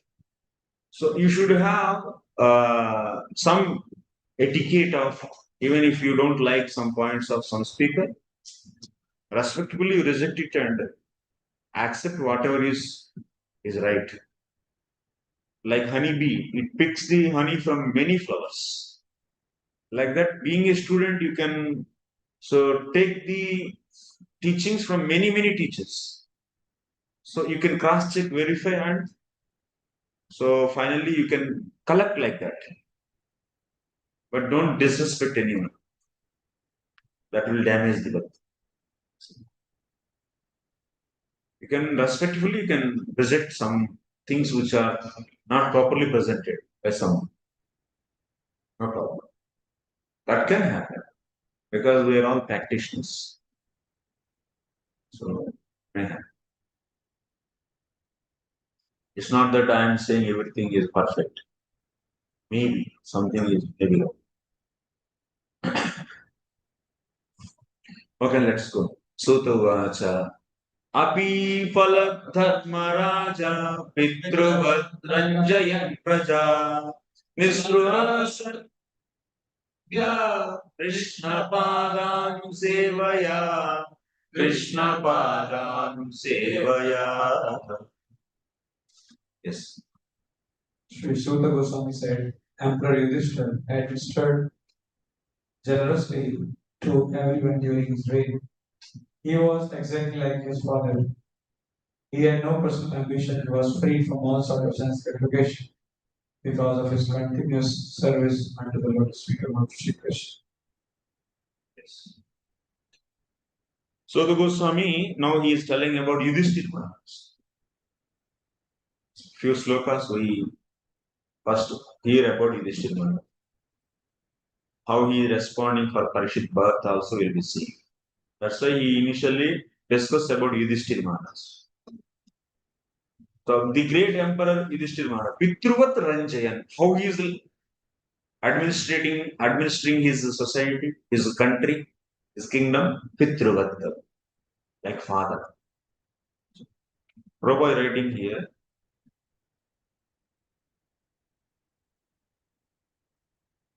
So this is about these purports are very nice, important. I will read. As mentioned in our introduction, there is a need for the science of Krishna in human society for all the suffering humanity of the world. And we simply request the leading personalities of all nations to take the science of Krishna for their own good, for the good of society, and for the good of all the people of the world. So you see, Prabhupada, what is saying? All the nations, leading personality of all nations to take.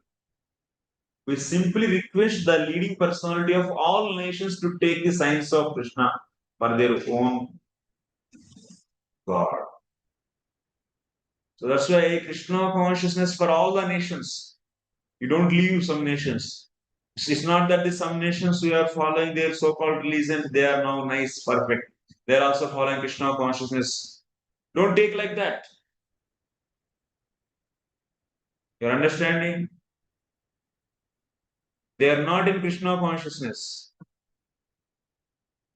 Every country should be Krishna consciousness, no other consciousness. This is clear.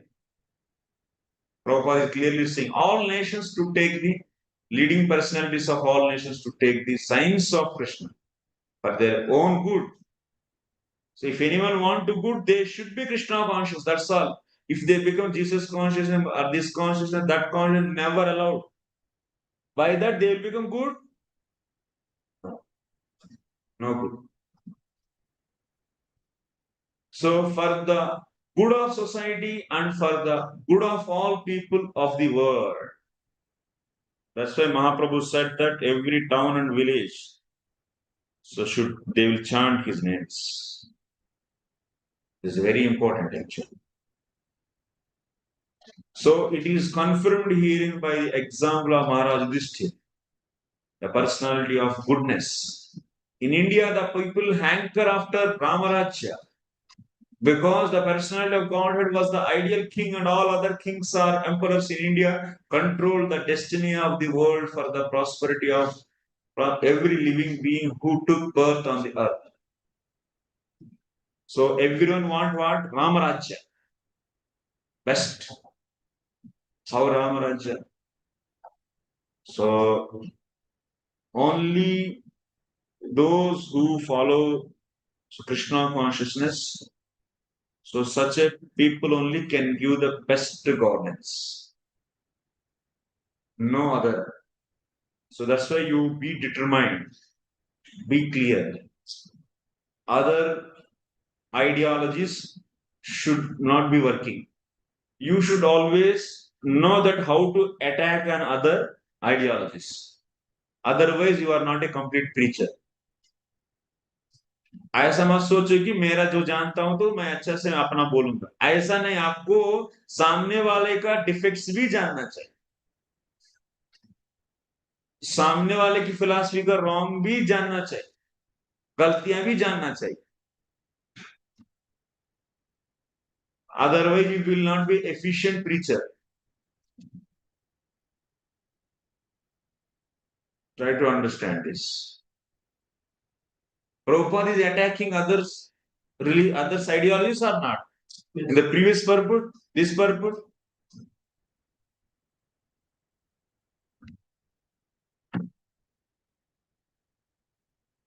So in India, control the destiny of the world for the prosperity of every living being who took birth on the earth. Here in the word Prajaha is significant. Until unless if you don't establish Ramarajya, that means Krishna conscious people should be the rulers. Otherwise, there is no happiness in this world. This is clear. The etymological import of the, so that's why that is the goal and you should be working towards that. Being a preacher. Your whole ideology and your whole spirit should so align to the mission given by Mahaprabhu. Every village and town should be Krishna conscious village. Every village and town. So it's not that the only few people in the society are Krishna conscious people, okay. Oh, anyway, they are practicing their some called. You don't become secular. Mahaprabhu is secular. Mahaprabhu, what he saying? Every village and town. His names. This is the thing. You should be following Mahaprabhu.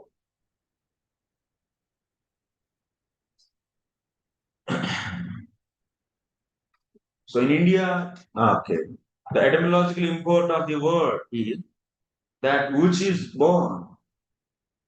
So praja means which is born. On the earth, there are many species of life, from the aquatic up to the perfect human beings, and all are known as praja. That means, so in the society, I will kill cows, I will eat meat of the cows, I will kill animals. Animals are there for humans' enjoyment. And their books are saying like that. What is this? Is this a religion? So you should see the difference actually. It's a clear, every living entity should be given protection. That is only possible by Krishna consciousness. Lord Brahma, the creator of this particular universe, is known as Prajapati because he is the grandfather of. So here Krishna is saying all the jivas, not only humans, all the jivas, Mamai Vamsho, Jiva Loke, Jiva Puru Sanatana. It's not that who are believing they are all mine and all others are peoples of Satan. Not saying like that. What is this? It's automatic. Keyboard drop.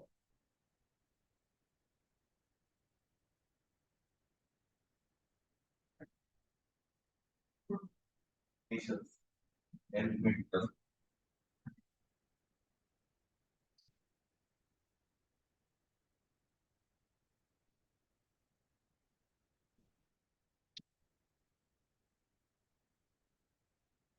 Every one of them is part and parcel of the Supreme Lord.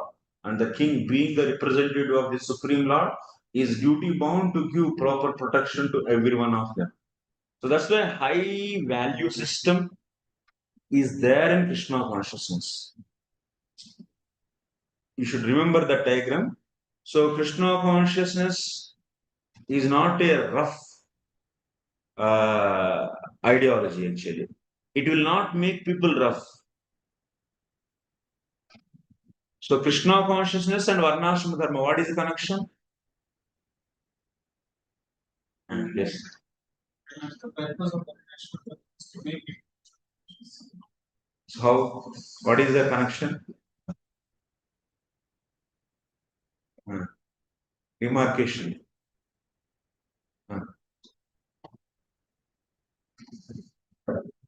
Unless they are not purified, they cannot come to the platform pure devotion. So Varnashram help them at least come to the platform of goodness. Thoda sa correction is there. Demarcation. When Varnashram, when Krishna consciousness. You said right, but one point is one word is wrong actually.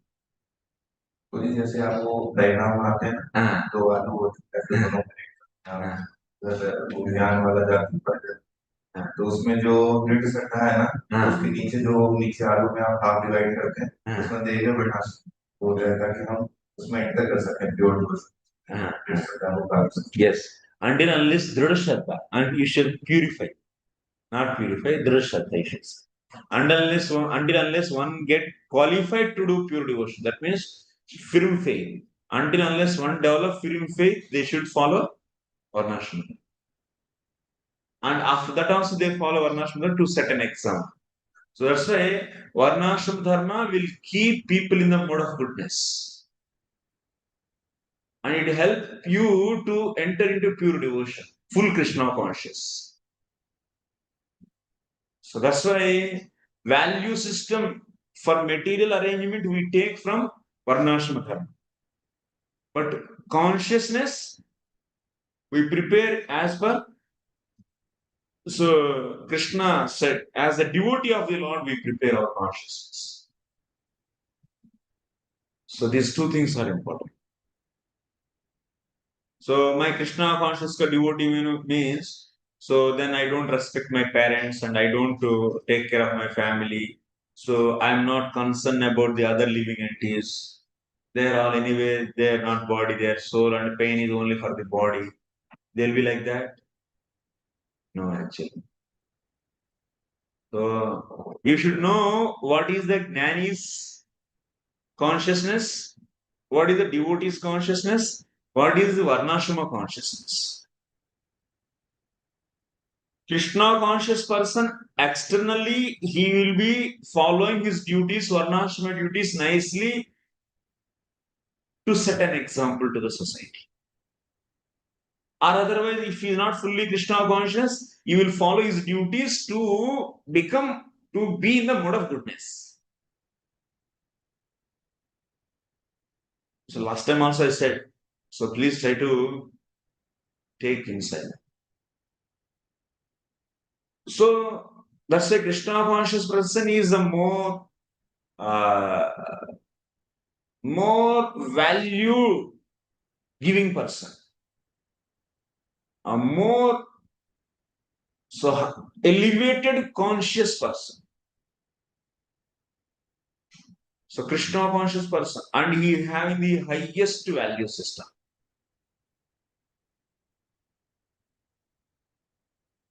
So because he see everything in connection with Krishna, and he respect dharma given by Lord. He always, so that's why Krishna's devotee's heart will be the most soft heart. So those people only can give real benefit to the society. And for all living entities, they have respect. They see all the living entities as their bodies are just to the place where Lord is residing, like the temple actually. And that's why they have daya for all the living entities, sarva bhuta daya. Hey, what is this?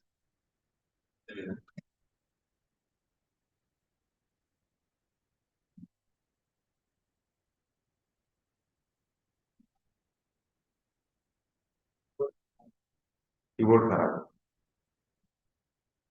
मेरे पास और एक laptop है, चिंता मत करिए, 2 weapon लेके आए।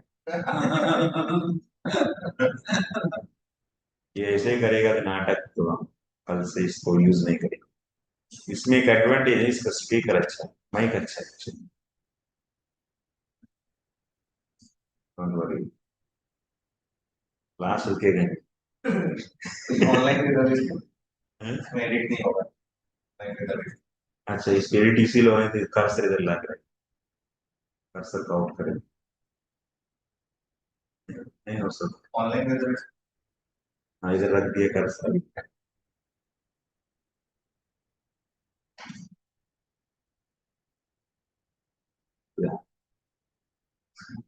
Phone से ये एरो चले जा रहे हैं।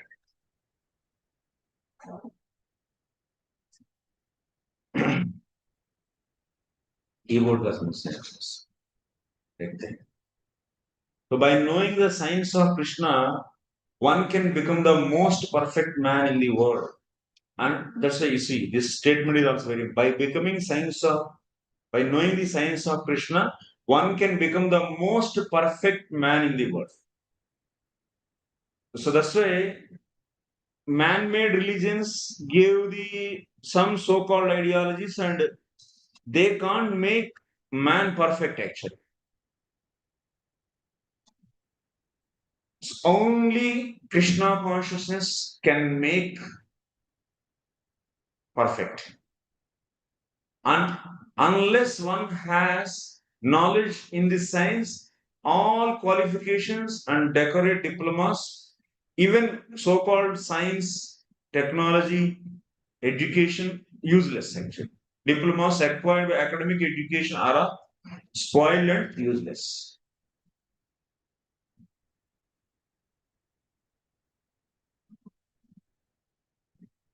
His motto of administration was all good for the citizens. For as personified goodness, he knew perfectly well because Yudhishthir Maharaj was pure devotee of the law.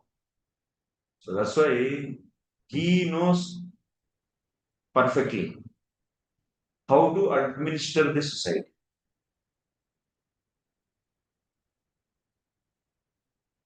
Okay, next.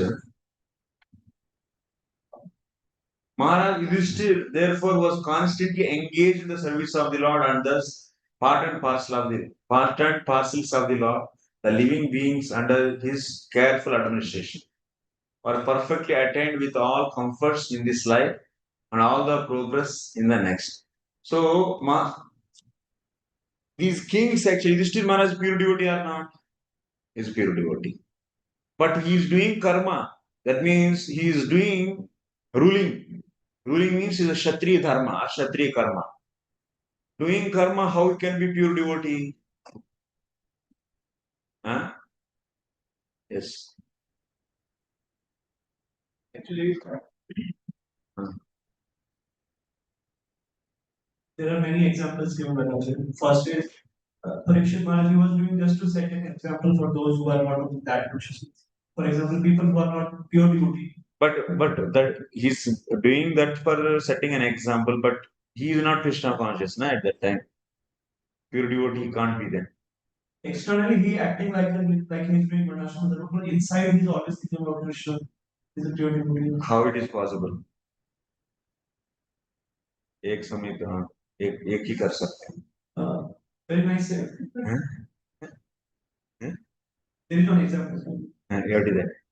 Just like there is a woman who is unfaithful to his husband, she has relationship with any other man. Huh. So she does all household work very nicely, but at the same time, she's doing all these things so that she can. Huh. Okay. So here I have heard an example. Maharaj said sadhana se bhi rupena means just like Rupa Goswami in his sixth room he was remembering Krishna his pastime, but externally he is doing his sadhana. Okay. Then Maharaj Yudhishthira's holding the kingdom was Krishna's desire, so he is executing Krishna's. Krishna wanted him to rule and administer, establish dharma. But he is doing Krishna really everyone. He want everyone to do their dharma. So that means if anyone do their dharma, they are also following Krishna only, na Krishna's desire only. That means everyone is going to do it. Huh? Then you can call everyone is pure devotee because if anyone accept that their dharma like family life, so they are accepting even varna ashrama dharma. It's pati dharma, pitru dharma, matru dharma, patni dharma. All are given by Krishna. Dharmam tu sakshat bhagavad pranita. So Krishna gave this dharma, so I am doing that. Sir. Nicely, he is happily following his family dharma nicely. So he is Krishna conscious then. Huh? They are all pure devotees. Then what is the difference? I think this translation means the answer. Cool. So he has no personal ambition, was free from all sort of sense gratification. Hmm. He was following dharma, but not for his some personal ambitions. So everyone is following dharma, but they have some personal ambition. But Yudhishthira Maharaj is only doing for service of the Lord. Not having personal ambition is another thing. But how he can be pure devotee means, so he should do 24 hours direct devotion. That is the point actually. Definitely should not be ambitious, personally ambitious, that's true. But to become pure devotee, you should be doing 24 hours direct devotion. That should be. That is the meaning of Anya Vilasha Sunya Gnana Karma Dhyanavrata Anukulyena Krishna Anusila. If that is not satisfied, if you do karma, so every time he is not doing so direct devotional service, then how can you call him as a pure devotee? This is my point. Is it clear? My point? Clear? Question is clear?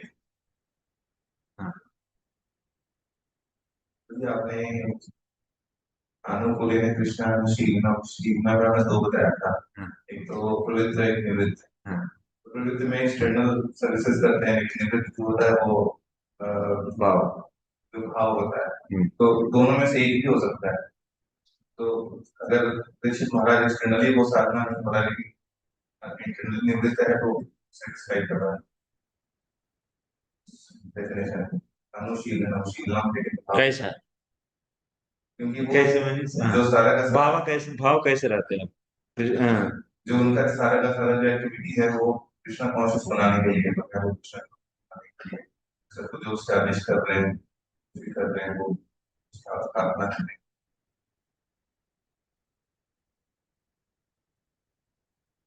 उसके लिए बन रहे हैं इससे Krishna conscious भावना रहेगा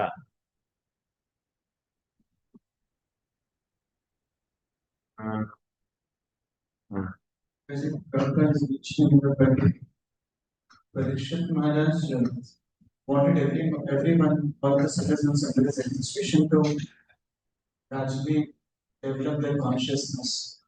So he was administering in that manner, that everybody should gradually get engaged in the loving service of the Lord. That's true. That's clear that why Yudhishthira Maharaj doing administration activity, that's for preaching. That's clear. That means to set an example to society means preaching. He is following, he is not simply leaving his kingdom and sitting in Vrindavan and chanting holy names all the time. He is not doing that.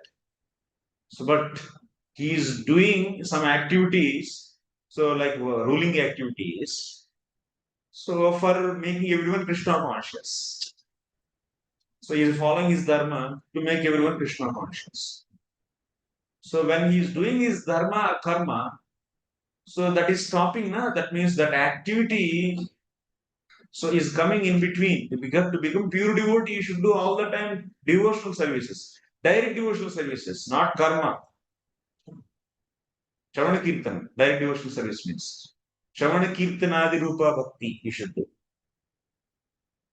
So then, because that's why in the Rupa Goswami's 64 limbs also, there is no karma arpana as a limb of the bhakti. Only what are there in 64? All are direct devotional services only. So those only he should do, being a pure devotee, but he is not doing. Then how will he justify he is a pure devotee? That is my question. Okay, so I will answer now. Yes. So my question is, while doing ruling of the kingdom, so how he can be pure devotee? So here the point is,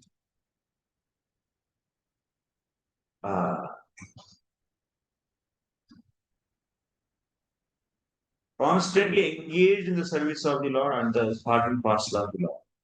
The living beings under his careful administration were perfectly attended with all comforts in this life and all progress. So here, how it is possible? So when you see,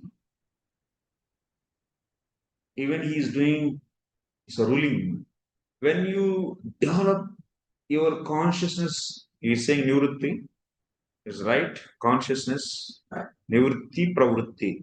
So nivritti rupa, pravritti rupa. Silana means so nivrityatmakaha, pravrityatmaka. So nivrityatmaka means is bhava. Under nivrityatmaka comes bhava. That means consciousness. So his consciousness is such a way, so everything is connected with Krishna or not? Everything is coming from Krishna or not? Yes. So in that creation, he's seeing what? Creator actually. When you disconnect creation from creator, and if you see standalone only creation and appreciate that, then you are disconnected from the creator. So that is, in that case, then that he is doing only karma. But you have consciousness of seeing creator all the time. Creator consciousness is there in you. So even if you see creation, you will be creator consciousness will be there. That is known as Krishna consciousness in service in Krishna consciousness means this is the name. That is how it is possible. So this kind of creator consciousness, this is possible when you hear about creator deeply, more and more. Then you will become creator consciousness. If you glorify only creation, oh, nice mechanism, nice phenomena, like scientists have creation consciousness. They glorify so beauty of the creation and miracles of creation, and they absorb in that miracles. But there is no, so every minute there is no appreciation of creator who did this. So that is the difference. So in this way, he is doing, Sila means Nivrityatmaka means he is seeing, he is remembering Krishna or thinking Krishna. So that's why he will be in Krishna Silam 24 hours. Next. Sampada kratavo loka mahi prataro mahi jambu dipa patyam cha yashascha kridivam gatam yashascha kridivam gatam. News even reached the celestial planet about Maharaj Yudhishthira's worldly possessions. The sacrifices by which he would attain a better destination, his queen, his stalwart brothers, his extensive land, his sovereignty over the planet Earth, and his fame, etc. Yeah.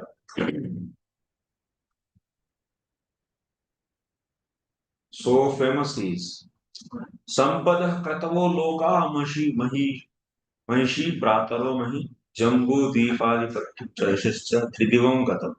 His glory went to higher planets also. Jambu Deepadi. He is ruling entire Jambu Deep. In Jambu Deep, how many varshas are there? 9 varshas. In that Bharata Varsha, there is one small place that is known as Bharatakand. That is our earth. Our this so-called earth means everything actually.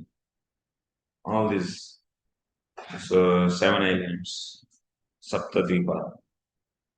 But this Bharatakanda is the one what we experience. We experience only Bharatakanda.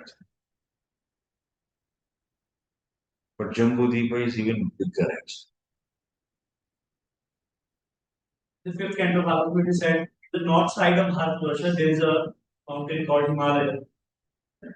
Is that same Himalaya which is? No. They are bigger Himalayas. That's Bharatavarsha. We are in the Bharatakanda. North side. Himalayas are there. They are Bharatavarsha is beyond Bharataka. That north we can't go also. Because it is a replica of that. Like that. Like that.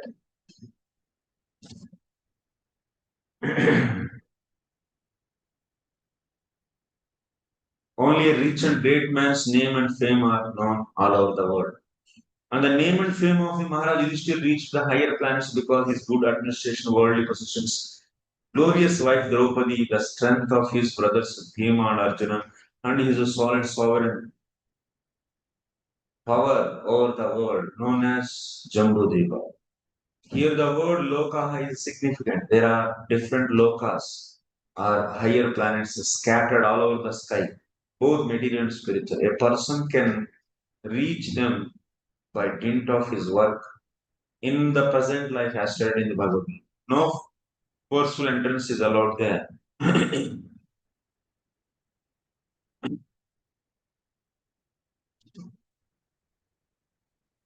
The teeny material scientists and engineers who have discovered vehicles to travel over a few thousand miles in outer space will not be allowed.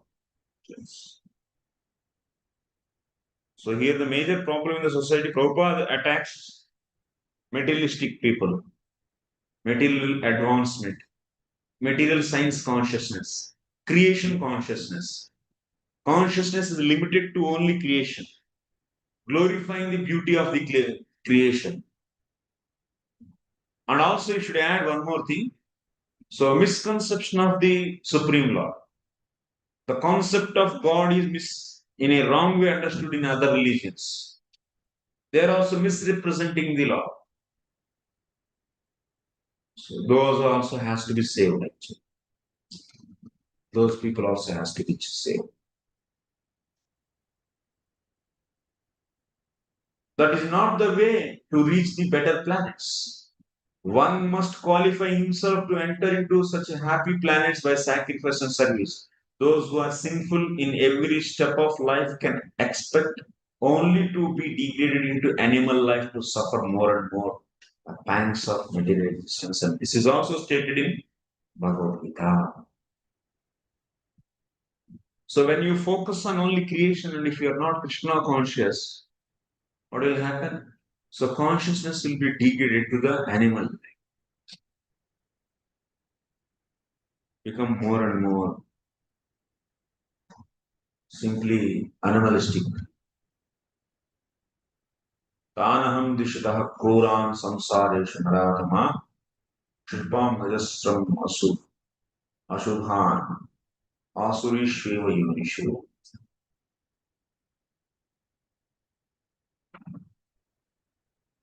So as per their karma, so they will be going to the lower stages. Next. Kinte kama suraspartha mukunda manaso dvija adijo mudanta Shruditasya tare Shruditasya tare. O Brahma, opulence of the king was so enchanting that the denizens of heaven aspired to it. But because he was absorbed in the service of the Lord, nothing could satisfy him except the Lord's service. So the opulence of the king was so enchanting that the denizens of heaven aspired for it. Sura, Surasparha. That means even his opulence is desired by demigods. And स्वर्ग से भी अधिक खुशी इंद्रप्रस्थ में है ऐसा है. If king is so pious, people will be so happy. Because in the present day society, kings are not pious actually. They are not Krishna conscious. Because of this, everyone is suffering. So much suffering. So, at least a good person means he should be seeing motherland as earth as mother, seeing cows as mother, seeing others' wife as mother. These are the minimum things actually. So, these are the value system given by Sanatana Dharma, VARNASRAMA Dharma. If this is not there in the society, If you don't preach this dharma to the society, you can't expect any nice environment, peaceful, pious environment.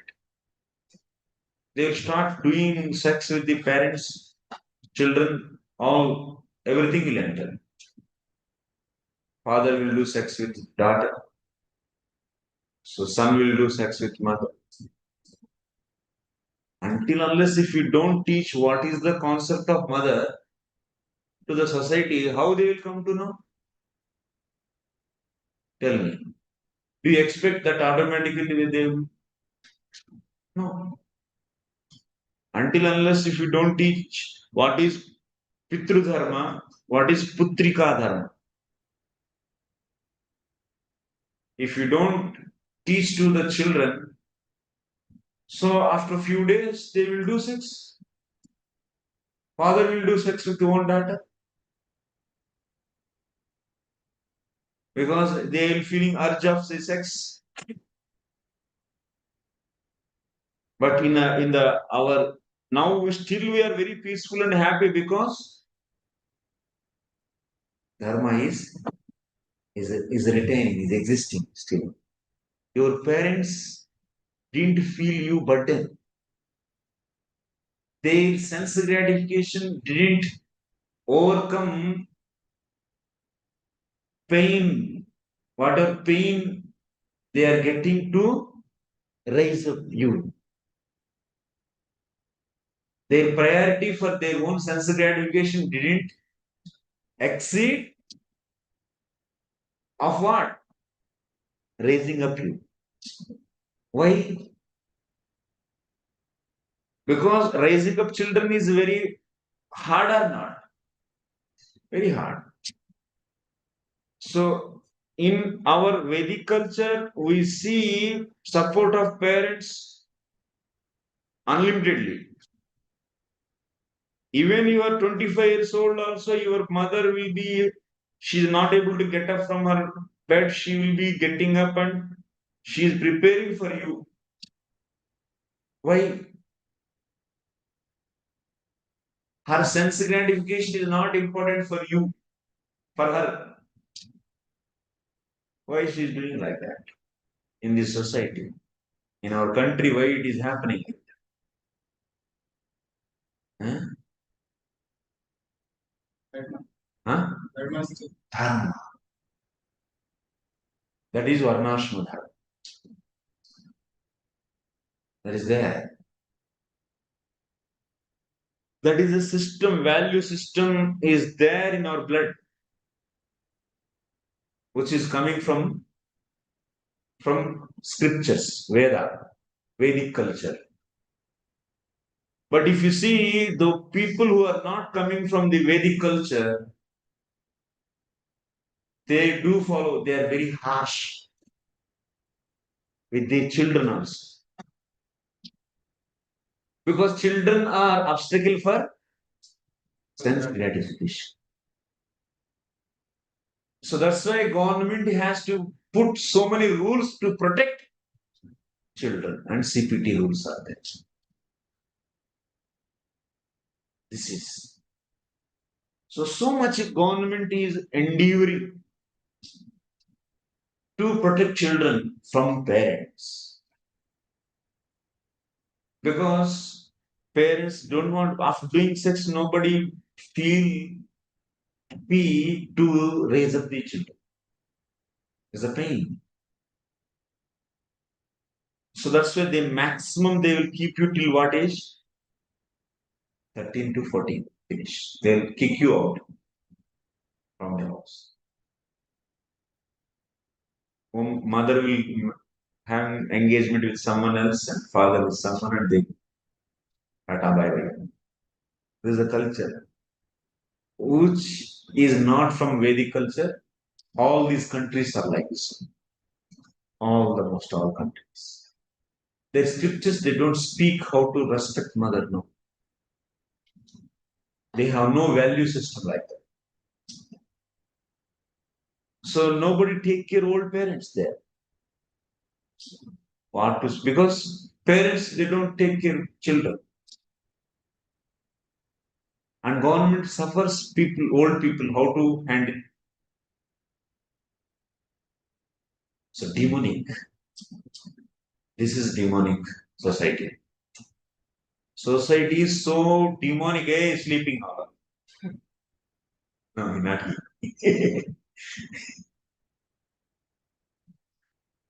So this is very dangerous. You people think that what is the need of Varnasrama Dharma? Huh? Is needed or not? If it is not there, what will happen? Demonic. Then one day, father will forget that she is his daughter, and he will start doing sex with her, his own daughter. This will come, and you will say that only Krishna you believe. No need of dharma. That's why devotees also, if they don't accept this dharma, it's very dangerous. You are not, if you are 24 hours Krishna conscious, then okay, you are seeing creator in the creation is a fine. Are you like that in every moment? No. Then in that situation, what is going to protect you? Dharma will protect your consciousness to not to do sex with your daughter. Understanding?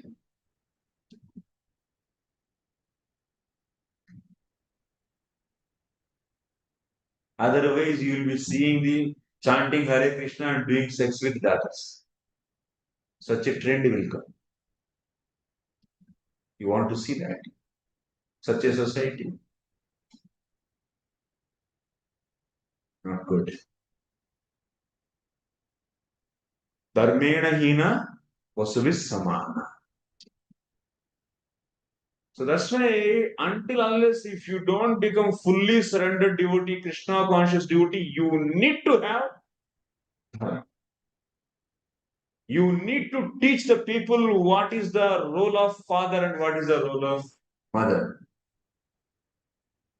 You need to teach what is the role of Brahmachari, what is the role of Grihastha, what is the role of Vanaprastha, Sannyasi. What is the role of brother? What is the role of sister? What is the role of mother? What is the role of? Everyone have their own dharma. That will protect them, this society, not to become animalistic society. Otherwise, society will be animals. No Krishna consciousness and no dharma, then it's gone. It's gone. Completely animals. No limit actually. No limit for falling of their consciousness.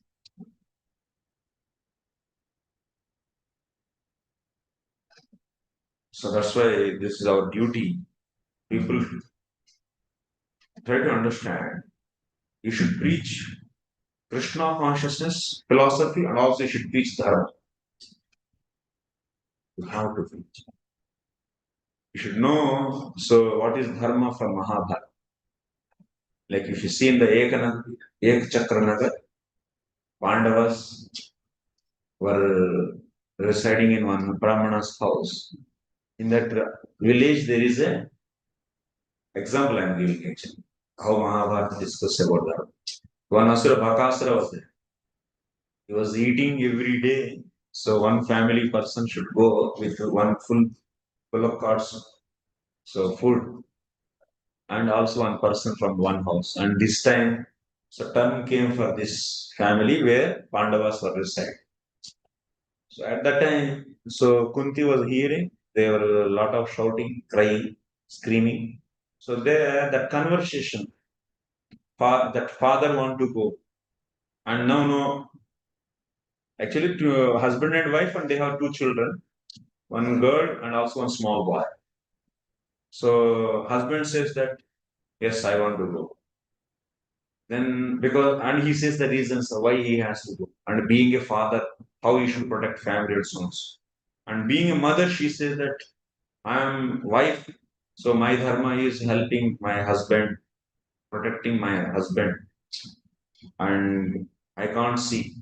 And so much in every incident, every episode, Vasudev discuss what is wife dharma, what is mother dharma. If these are all not there, you say everyone to become Krishna conscious, seeing creator in the creation, which is not so easy thing to follow all the time. So when they are not following, then what they should do, what they should see, they will see sex in data.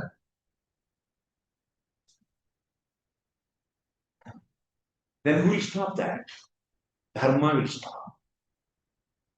So that they will not become animal. Is it needed or not? Preaching dharma. Very important. But dharma is only take you to make you fully Krishna conscious. That is only the role of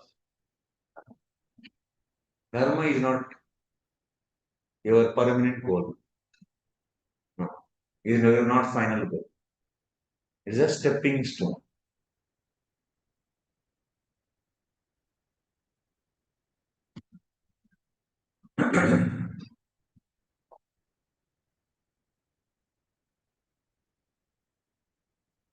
So much opulence he has. When one is in his proper sense by attainment of spiritual knowledge, he realizes that he is not the master of the material world, but he is only a servant of the senses.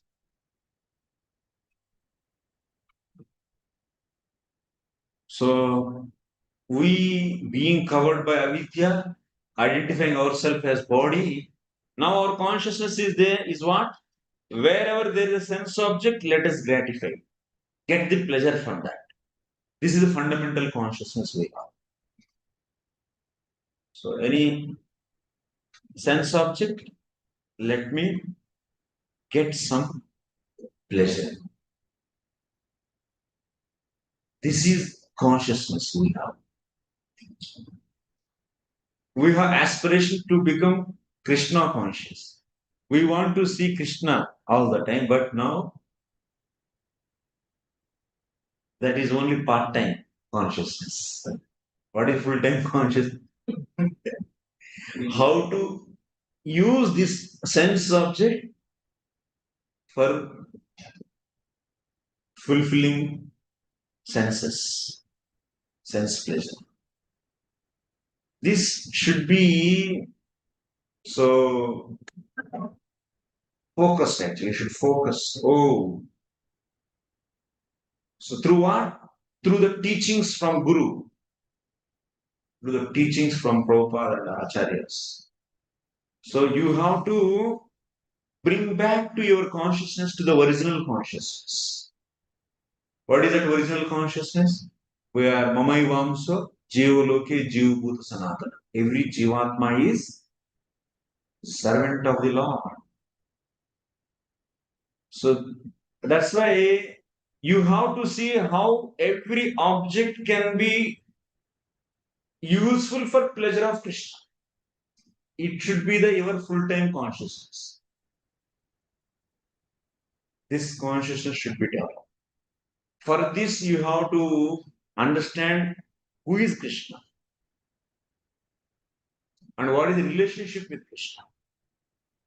Your relationship, Sambandha Abhideya. You should practice the various activities to revive that. Like chanting, hearing, speaking about Him. Wherever you go, you should start speaking about Krishna. These things. Then you will be Krishna conscious. This is the actual state of Jivatma. But it's not so easy, Baba. Deep ignorance is covering Jivatma, and there is a deeply you identify yourself as body, and naturally your thought process, your consciousness flows towards sense objects. So this consciousness should be stopped actually, not to flow like that. That's why we have intense program of this Mangalarati, sadhana, service. All these are all to stop the flow of consciousness towards sense objects and turn towards original consciousness. When one is in his proper sense, by attainment of spiritual knowledge, you will come to your sense by attainment of spiritual knowledge. If you don't read Bhagavatam, very soon you will be finished. You will forget. Even 10 years you practice, you will be, if you don't do tightly connected with this knowledge, once again, avidya will cover you deeply. Everything will be in a dark. In that dark state, you will take wrong decisions.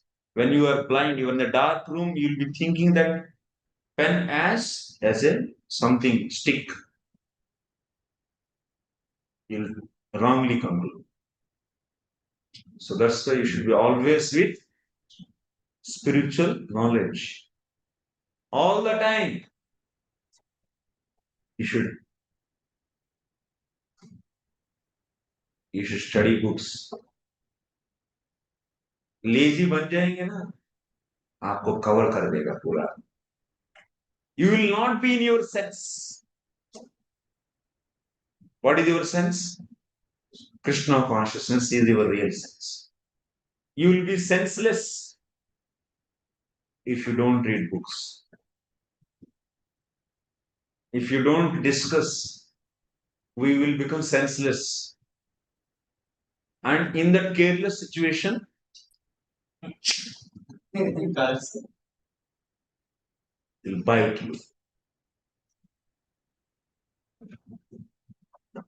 He realizes that it's a very dangerous Baba. You should be always very attentive, careful. So that's why this is a very, very tight program. He realizes that he is not the master of the material world. So when you get this attainment of sense, spiritual knowledge, so then you will be understand you are not master, but you are only dasabhuto harehe. You are just a servant. And we try to revive that consciousness. That is the original consciousness.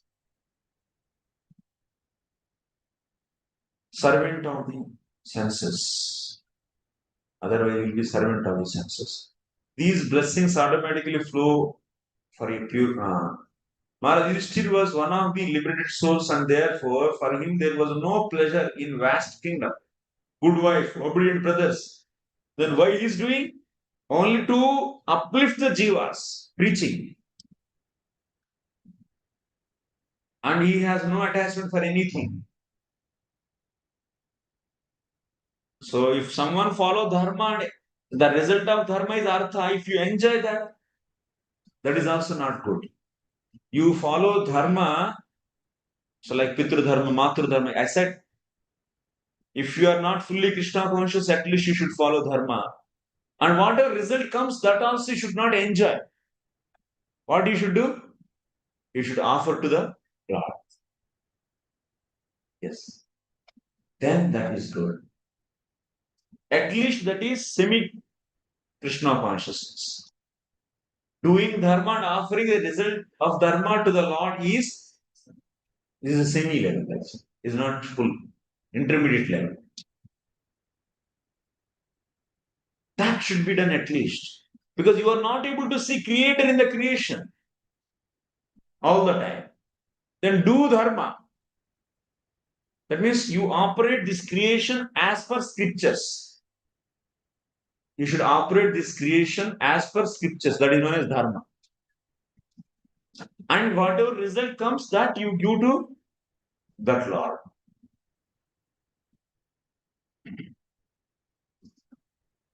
But you operate as per the scriptures, but you eat, then he is karmi. He is karmi.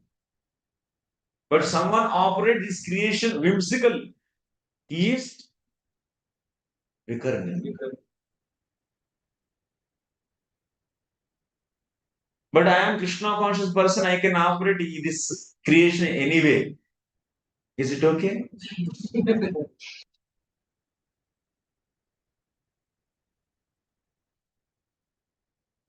Is it okay?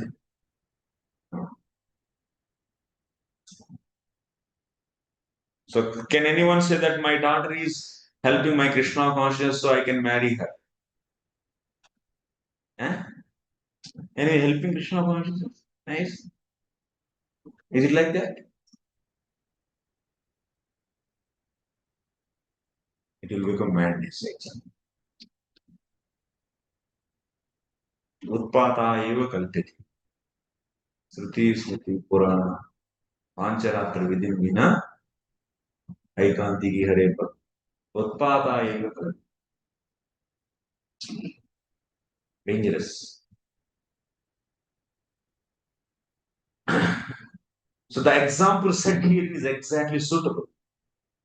So it is said that the blessings automatically flow for a pure devotee, even though the devotee doesn't aspire for.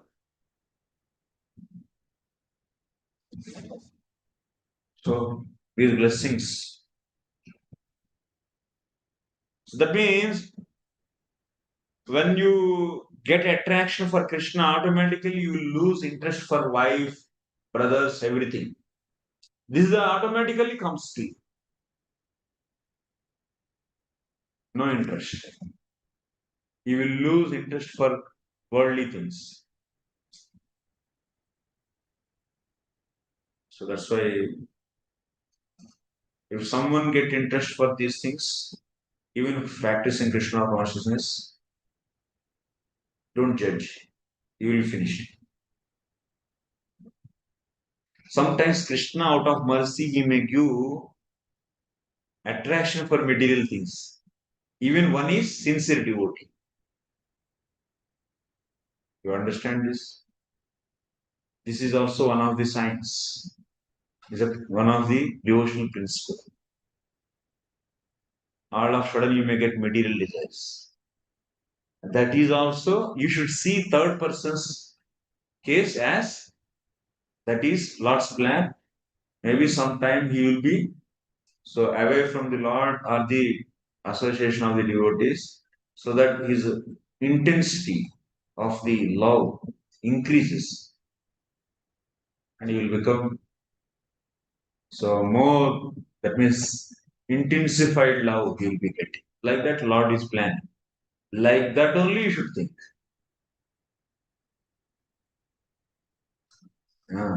Otherwise, you will be kicked out. Next turn is yours.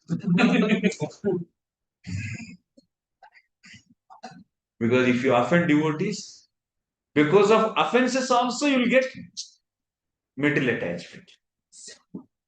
You say if you get material attachment for yourself, it is because of offenses.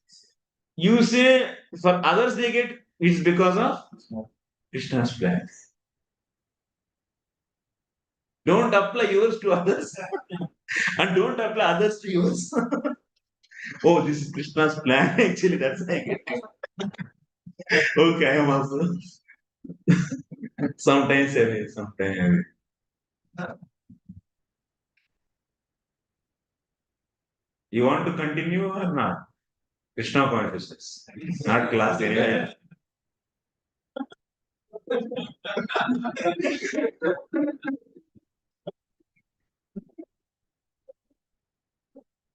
Want to continue? Continue Krishna consciousness or not? Anyway, class I'll start. I said, na. If people come on time, 10 minutes late, that's why I'll take 10 minutes extra.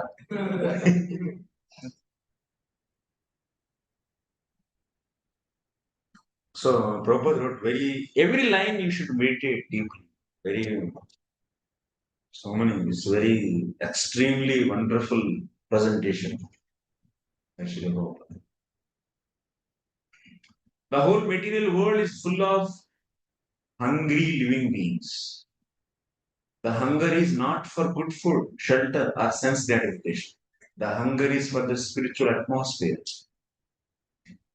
Everyone wants to have better life, and even atheists, they are also having their own ideology to make world happy, peaceful. Even so-called religions, they are also have their own ideologies. Even scientists also is hankering to make whole world happy. So actually they are misguided. We have everything, but we are happy with our own selfish, happy life. Not preaching. You are all so should preach rigorously actually.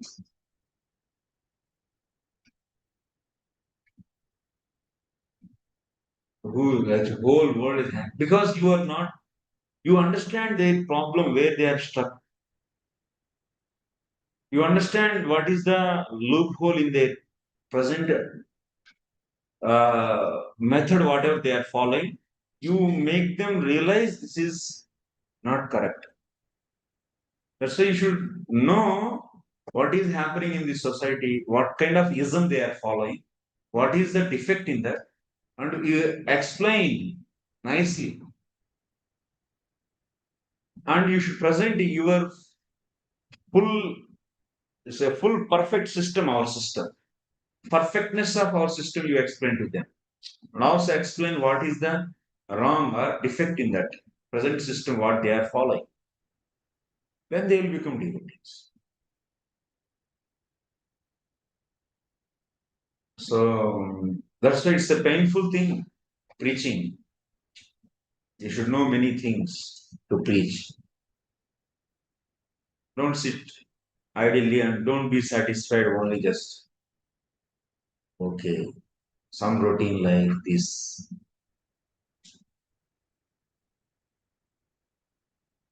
You're all young blood. So increase preaching. So Prabhupada, what is writing? So hunger is for the spiritual atmosphere. Whole world is having hunger for spiritual atmosphere. Due to ignorance, only they think that the world is dissatisfied because there is not sufficient food, shelter, defense, and objects of sense gratification. Out of ignorance, they think this, that. But actually, this is called illusion. When the living being is hungry for spiritual satisfaction, he is misrepresented by material hunger. But the foolish leaders can't see that even the people who are most sometimes materially satisfied are still hungry. They're all hungry for spiritual atmosphere, real love. A real love and real relationships. A real love and relationship with possible only with Krishna and his pure devotees. And what is their hunger and poverty? This hunger is actually for spiritual food, spiritual shelter, spiritual defense, and spiritual sense gratification. These can be obtained in the association of Supreme Spirit Lord Sri Krishna, and therefore one who has them cannot be attracted by the so-called food, shelter, defense, and sense gratification of the material world, even if they are relished by the denizens of the heavenly planets.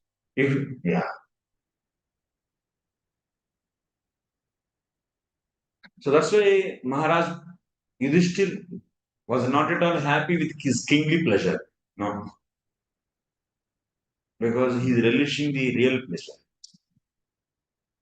This defect, this disease for sense gratification will be cured very soon if we practice bhakti very nicely. This is not a permanent disease. Don't think that this hankering for material pleasure will be there forever.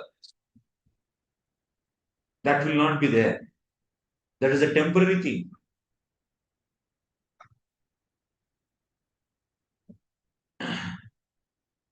So therefore, in the Bhagavad Gita, it is said by the Lord that even in the topmost planet of the universe, namely the Brahmaloka, where the duration of life is multiplied by millions of years by earth calculation, one cannot satisfy his hunger.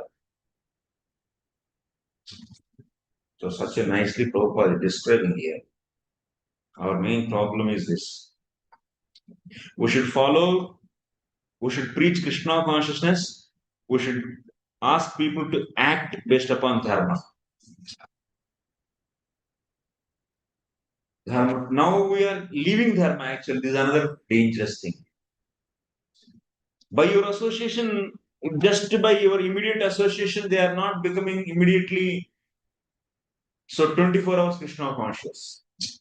Their consciousness is not immediately from 0 to or minus infinity to 10. No, just 24 hours Krishna, Krishna, Krishna. It's not.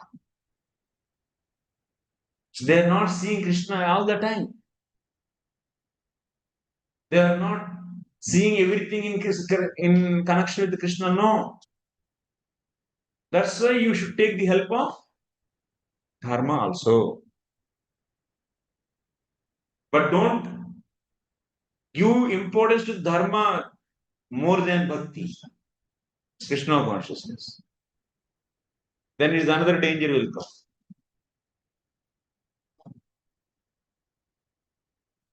So that's why you should know what is dharma, how to see Mother Earth as mother. You should know what is Pitru Dharma, Matru Dharma, Bhratru Dharma, all everything that you learn from Mahabharata. You should ask people to follow dharma to become fully Krishna conscious. While following dharma also, if they become Krishna conscious, they see connection of Krishna with everything. Like Yudhishthira Maharaj. And very soon they will be dissatisfied with the material happiness. They will be their hankering for material pleasure will be finished.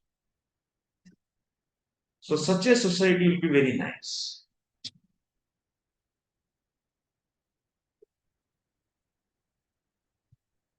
Such a beautiful philosophy is only with us. It's not a man-made philosophy.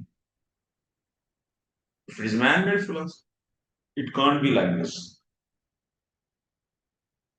Matur garbhagato vira satada bhrugunandana dadarsha purusham kasche dahyamanostra tejasa dahyamanostra tejasa. When the child Parīkṣit, the great fighter, was in the womb of his mother and was suffering from the burning heat of the Brahmas thrown by the sun, could observe the Supreme Lord coming to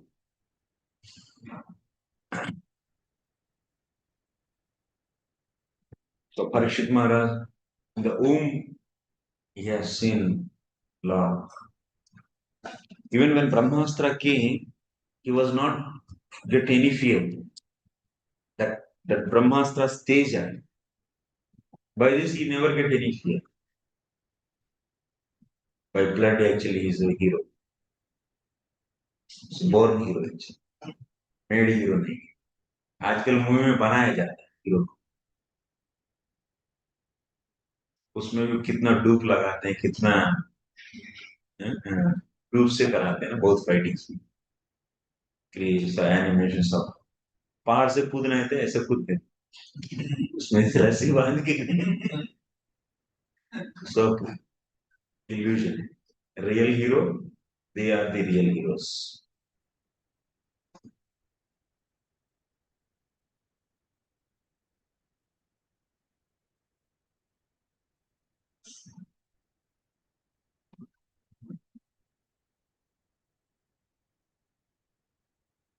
So prastutamaha matrugarbhagatopi veera iti swabhavika veeratveneva astra tejaha tasmat abhivyat iti arthaha. Naturally, that astra teja, that means brahmastra teja, that means when brahmastra entered into that womb, so Parīkṣit was seeing and he was not at all having any kind of fear. Matrugarbhagato veeraha. Sadada veeraha is used. Hero. तेरा छोटा बच्चा भी डरा नहीं. So, and what he see, then Lord entered into that womb. He saw Lord with mind and his eyes. That means first object what he saw in his whole life, Lord. That means what is the first object, sense object for his eyes? Lord's form. What is the first object for his mind? Lord. So he is so fortunate actually.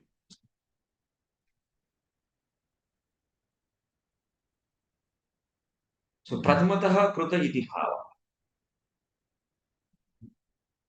So Dadarsha Purusham Kaschit Dashyamano. Let's read it out friendly.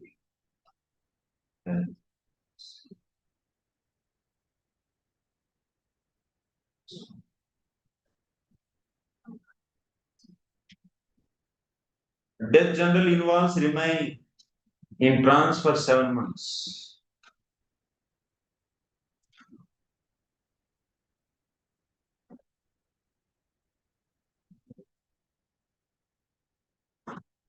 A living being, according to his own action, is allowed to enter into the womb of a mother by the vehicle of father's semen, and thus he develops his desired body. This is the law of birth in specific bodies according to one's past action. When he is away from trance, he feels the inconvenience of being confined within the womb, and thus he wants to come out of it, and sometimes fortunately prays to the Lord. It means at the month of 7th month. So he get the consciousness actually. He started remembering. And he started, so if he is a karmi, then he will remember 100 lives of karma, whatever he did.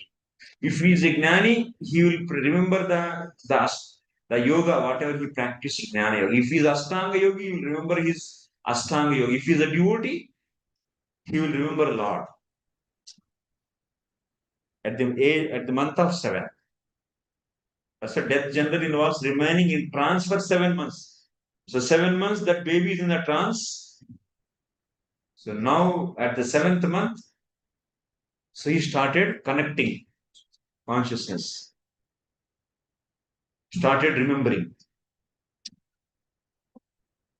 So Parīkṣit, what he saw is the Lord actually. 7th. Maharaj Parīkṣit, while in the womb of his mother, was struck by the Brahmastra reached by Aswathama, and he was feeling the burning heat. But because he was a devotee of the Lord at once appeared himself within the womb by his all-powerful energy, and the child could see that someone else had come to save him. Even in that helpless condition, the child Parīkṣit endured the unbearable temperature due to his being a great fighter by nature. He can't escape also that Brahmastra's heat is so much, but he was bearing that. Because he is a hero, Veera. And he is seeing that the Lord is the first. When he came to the consciousness, first he saw Lord. Prathamataha eva. From the beginning. And for this reason, the word Veera has been used. Okay, we'll stop here.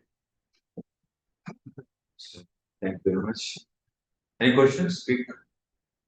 Yes. And back. Yes. Yes. The in a child, the consciousness is from the beginning, it's right? Not after. Is there in a trance? Trance means not in active state. These people, they also do abortion and they think that not having sick because there is no consciousness. So conscious means living symptoms will be there. You understand? Living symptoms will be there, and there will be sometimes baby 3 months, 4 months baby also. So they will be die. That means the soul is living, and then you don't see any living symptoms. So till the month of 7, you can see living symptoms, but conscious awareness will begin at 7. Connection, that connection with the external world, and mind started thinking. That will happen at 7th. You told that why Yudhishthira Maharaj is following that dharma. So he was following dharma because To preach, to set an example to the society. And then we told that one should follow until one doesn't become fully Krishna conscious, you should follow them. Even after becoming Krishna conscious, also we follow dharma to set an example, not for his sake. So at that time also he will be Krishna conscious. He is the creator in the creation. Like yes. मेरा प्रश्न था आपने बताया कि प्रचार करना चाहिए अच्छे से प्रचार करना Yes, yes. तो जैसे आप भी जैसे नए बच्चे आते हैं तो मैं एक बैच ले रहा हूँ उसमें एक लड़का उसने अपना व्हाट्सएप पे नाम लिखा है Mohammad Charles Sharma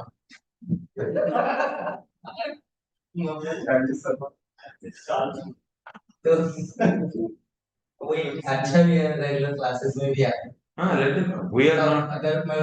We convince everyone to accept Krishna consciousness. So we use by hook or crook. By if he is nice, we should nicely, so soberly. Even if, that's what I am saying. I am not saying you to fight, but I am saying so you sober people will be there in other religions also. You so tactfully and nicely you present our greatness of our philosophy and weakness of their philosophy. Then you can make more, that means easily devotees. उनके पहले उनका जो flaws है उसको बताया पहले अपना बताओ अच्छा है तब उसके बाद उनको बात भी बोल उसको पूरा खत्म करने के लिए you should at least you should convince yourself and इसी opportunity के लिए वेट करते रहो कोई भी मिलेंगे ना थोड़ा सा मुल्ला भी मिलेंगे तो आप क्यों नहीं टीच करेंगे वो फॉलो कर रहे हैं अच्छा है क्लास में कराने का ऐसा मत सोचो उनको भी आप कृष्ण के बारे में बोलना पड़ेगा क्रिश्चियन को भी बोलना सबको नहीं तो सब लोग क्रिश्चियन रहेंगे तो किसको प्रचार करेंगे सब लोग तो आके सम फॉर्म में कृष्णा को फॉलो कर रहे हैं सब लोग चले ऐसे थोड़ी चलेंगे नहीं चलते तो जैसे आप बता रहे थे कि जब हम उससे कोई भौतिक इच्छा रही तो हमें समझना चाहिए कि हमसे कोई अपराध होता है मैंने मेरा अपराधों का कारण ही ये बौद्धिक इच्छा जागृत even though I know so much philosophy and even I understand Krishna consciousness so many years, but still I am getting material desires. Even I have association of pure devotees, still I am getting material desires because of my previous offenses towards the holy name is causing. Like that we should think. तो मेरा ऐसे प्रश्न है जैसे मैंने कोई offences किए जिसकी वजह से मेरे अंदर भौतिक इच्छा है और भौतिक इच्छा होने की वजह से क्या है कि मतलब अपराधी मानसिकता मुझे भोग करना है तो मैं दूसरे की कभी सेवा के लिए नहीं सोच सकता तो जब तक सेवा भावना नहीं होगी तो मतलब अपराधी मानसिकता बनी रहेगी वो ये तो चक्कर से क्या इसलिए देखिए यहाँ sure very good question. So he did offenses, that's the now mental attachment. So इसलिए भोग करना चाहते हैं. So then he doesn't want to serve, and even some devotee he faces, he will see how he is obstacle for his sense gratification, and he will offend further, and that will lead to further offenses. Like that, it will be loophole. So that's why now you understood. So then such a people, they should take immediate step actually of, if you come to know the seriousness of disease, what you will do? Will you try to treat yourself, or will you immediately run to expert doctor? So now we are explaining the seriousness of disease. So then you stop treating yourself. Take shelter of expert doctor. That is advantage of knowing this thing. Like we hear the seriousness of some diseases like cancer, like seriousness of some other diseases. So these diseases, symptoms and also how they are dangerous, we hear. When see the symptoms, immediately we try to run to the doctor. Instead of keeping like that and I can cure and let me do this thing, that thing, like that, we don't do. Some own remedies, the home remedies we don't follow. Immediately we take. But it's a simple disease, then okay, no problem. Home remedies you can experiment on. That's why we explain the seriousness of some situations in our devotional life which cannot overcome by yourself. This is one of the thing actually. You need serious association. Strong people's association, they must to come out from that. Okay, thank you very much. Yes. Krishna explaining that dharma should also be taught alongside. Yes. Now we see that the situation of this world, specifically Kaliyuga, is so toxic. Just an example. Sri dharma is to stay at home and his children take care of the household affairs now. But somehow or other, they're encouraged to go out and work outside. And they're so insecure that just in case the husband leaves in between, so because nuclear families are there, only husband, wife, children is there.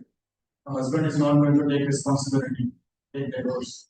So now how is the wife going to take someone? So she has to learn how to work outside also. So these things have become imperative. Yeah. So then how is to be done? Yes. Many such things are discussed.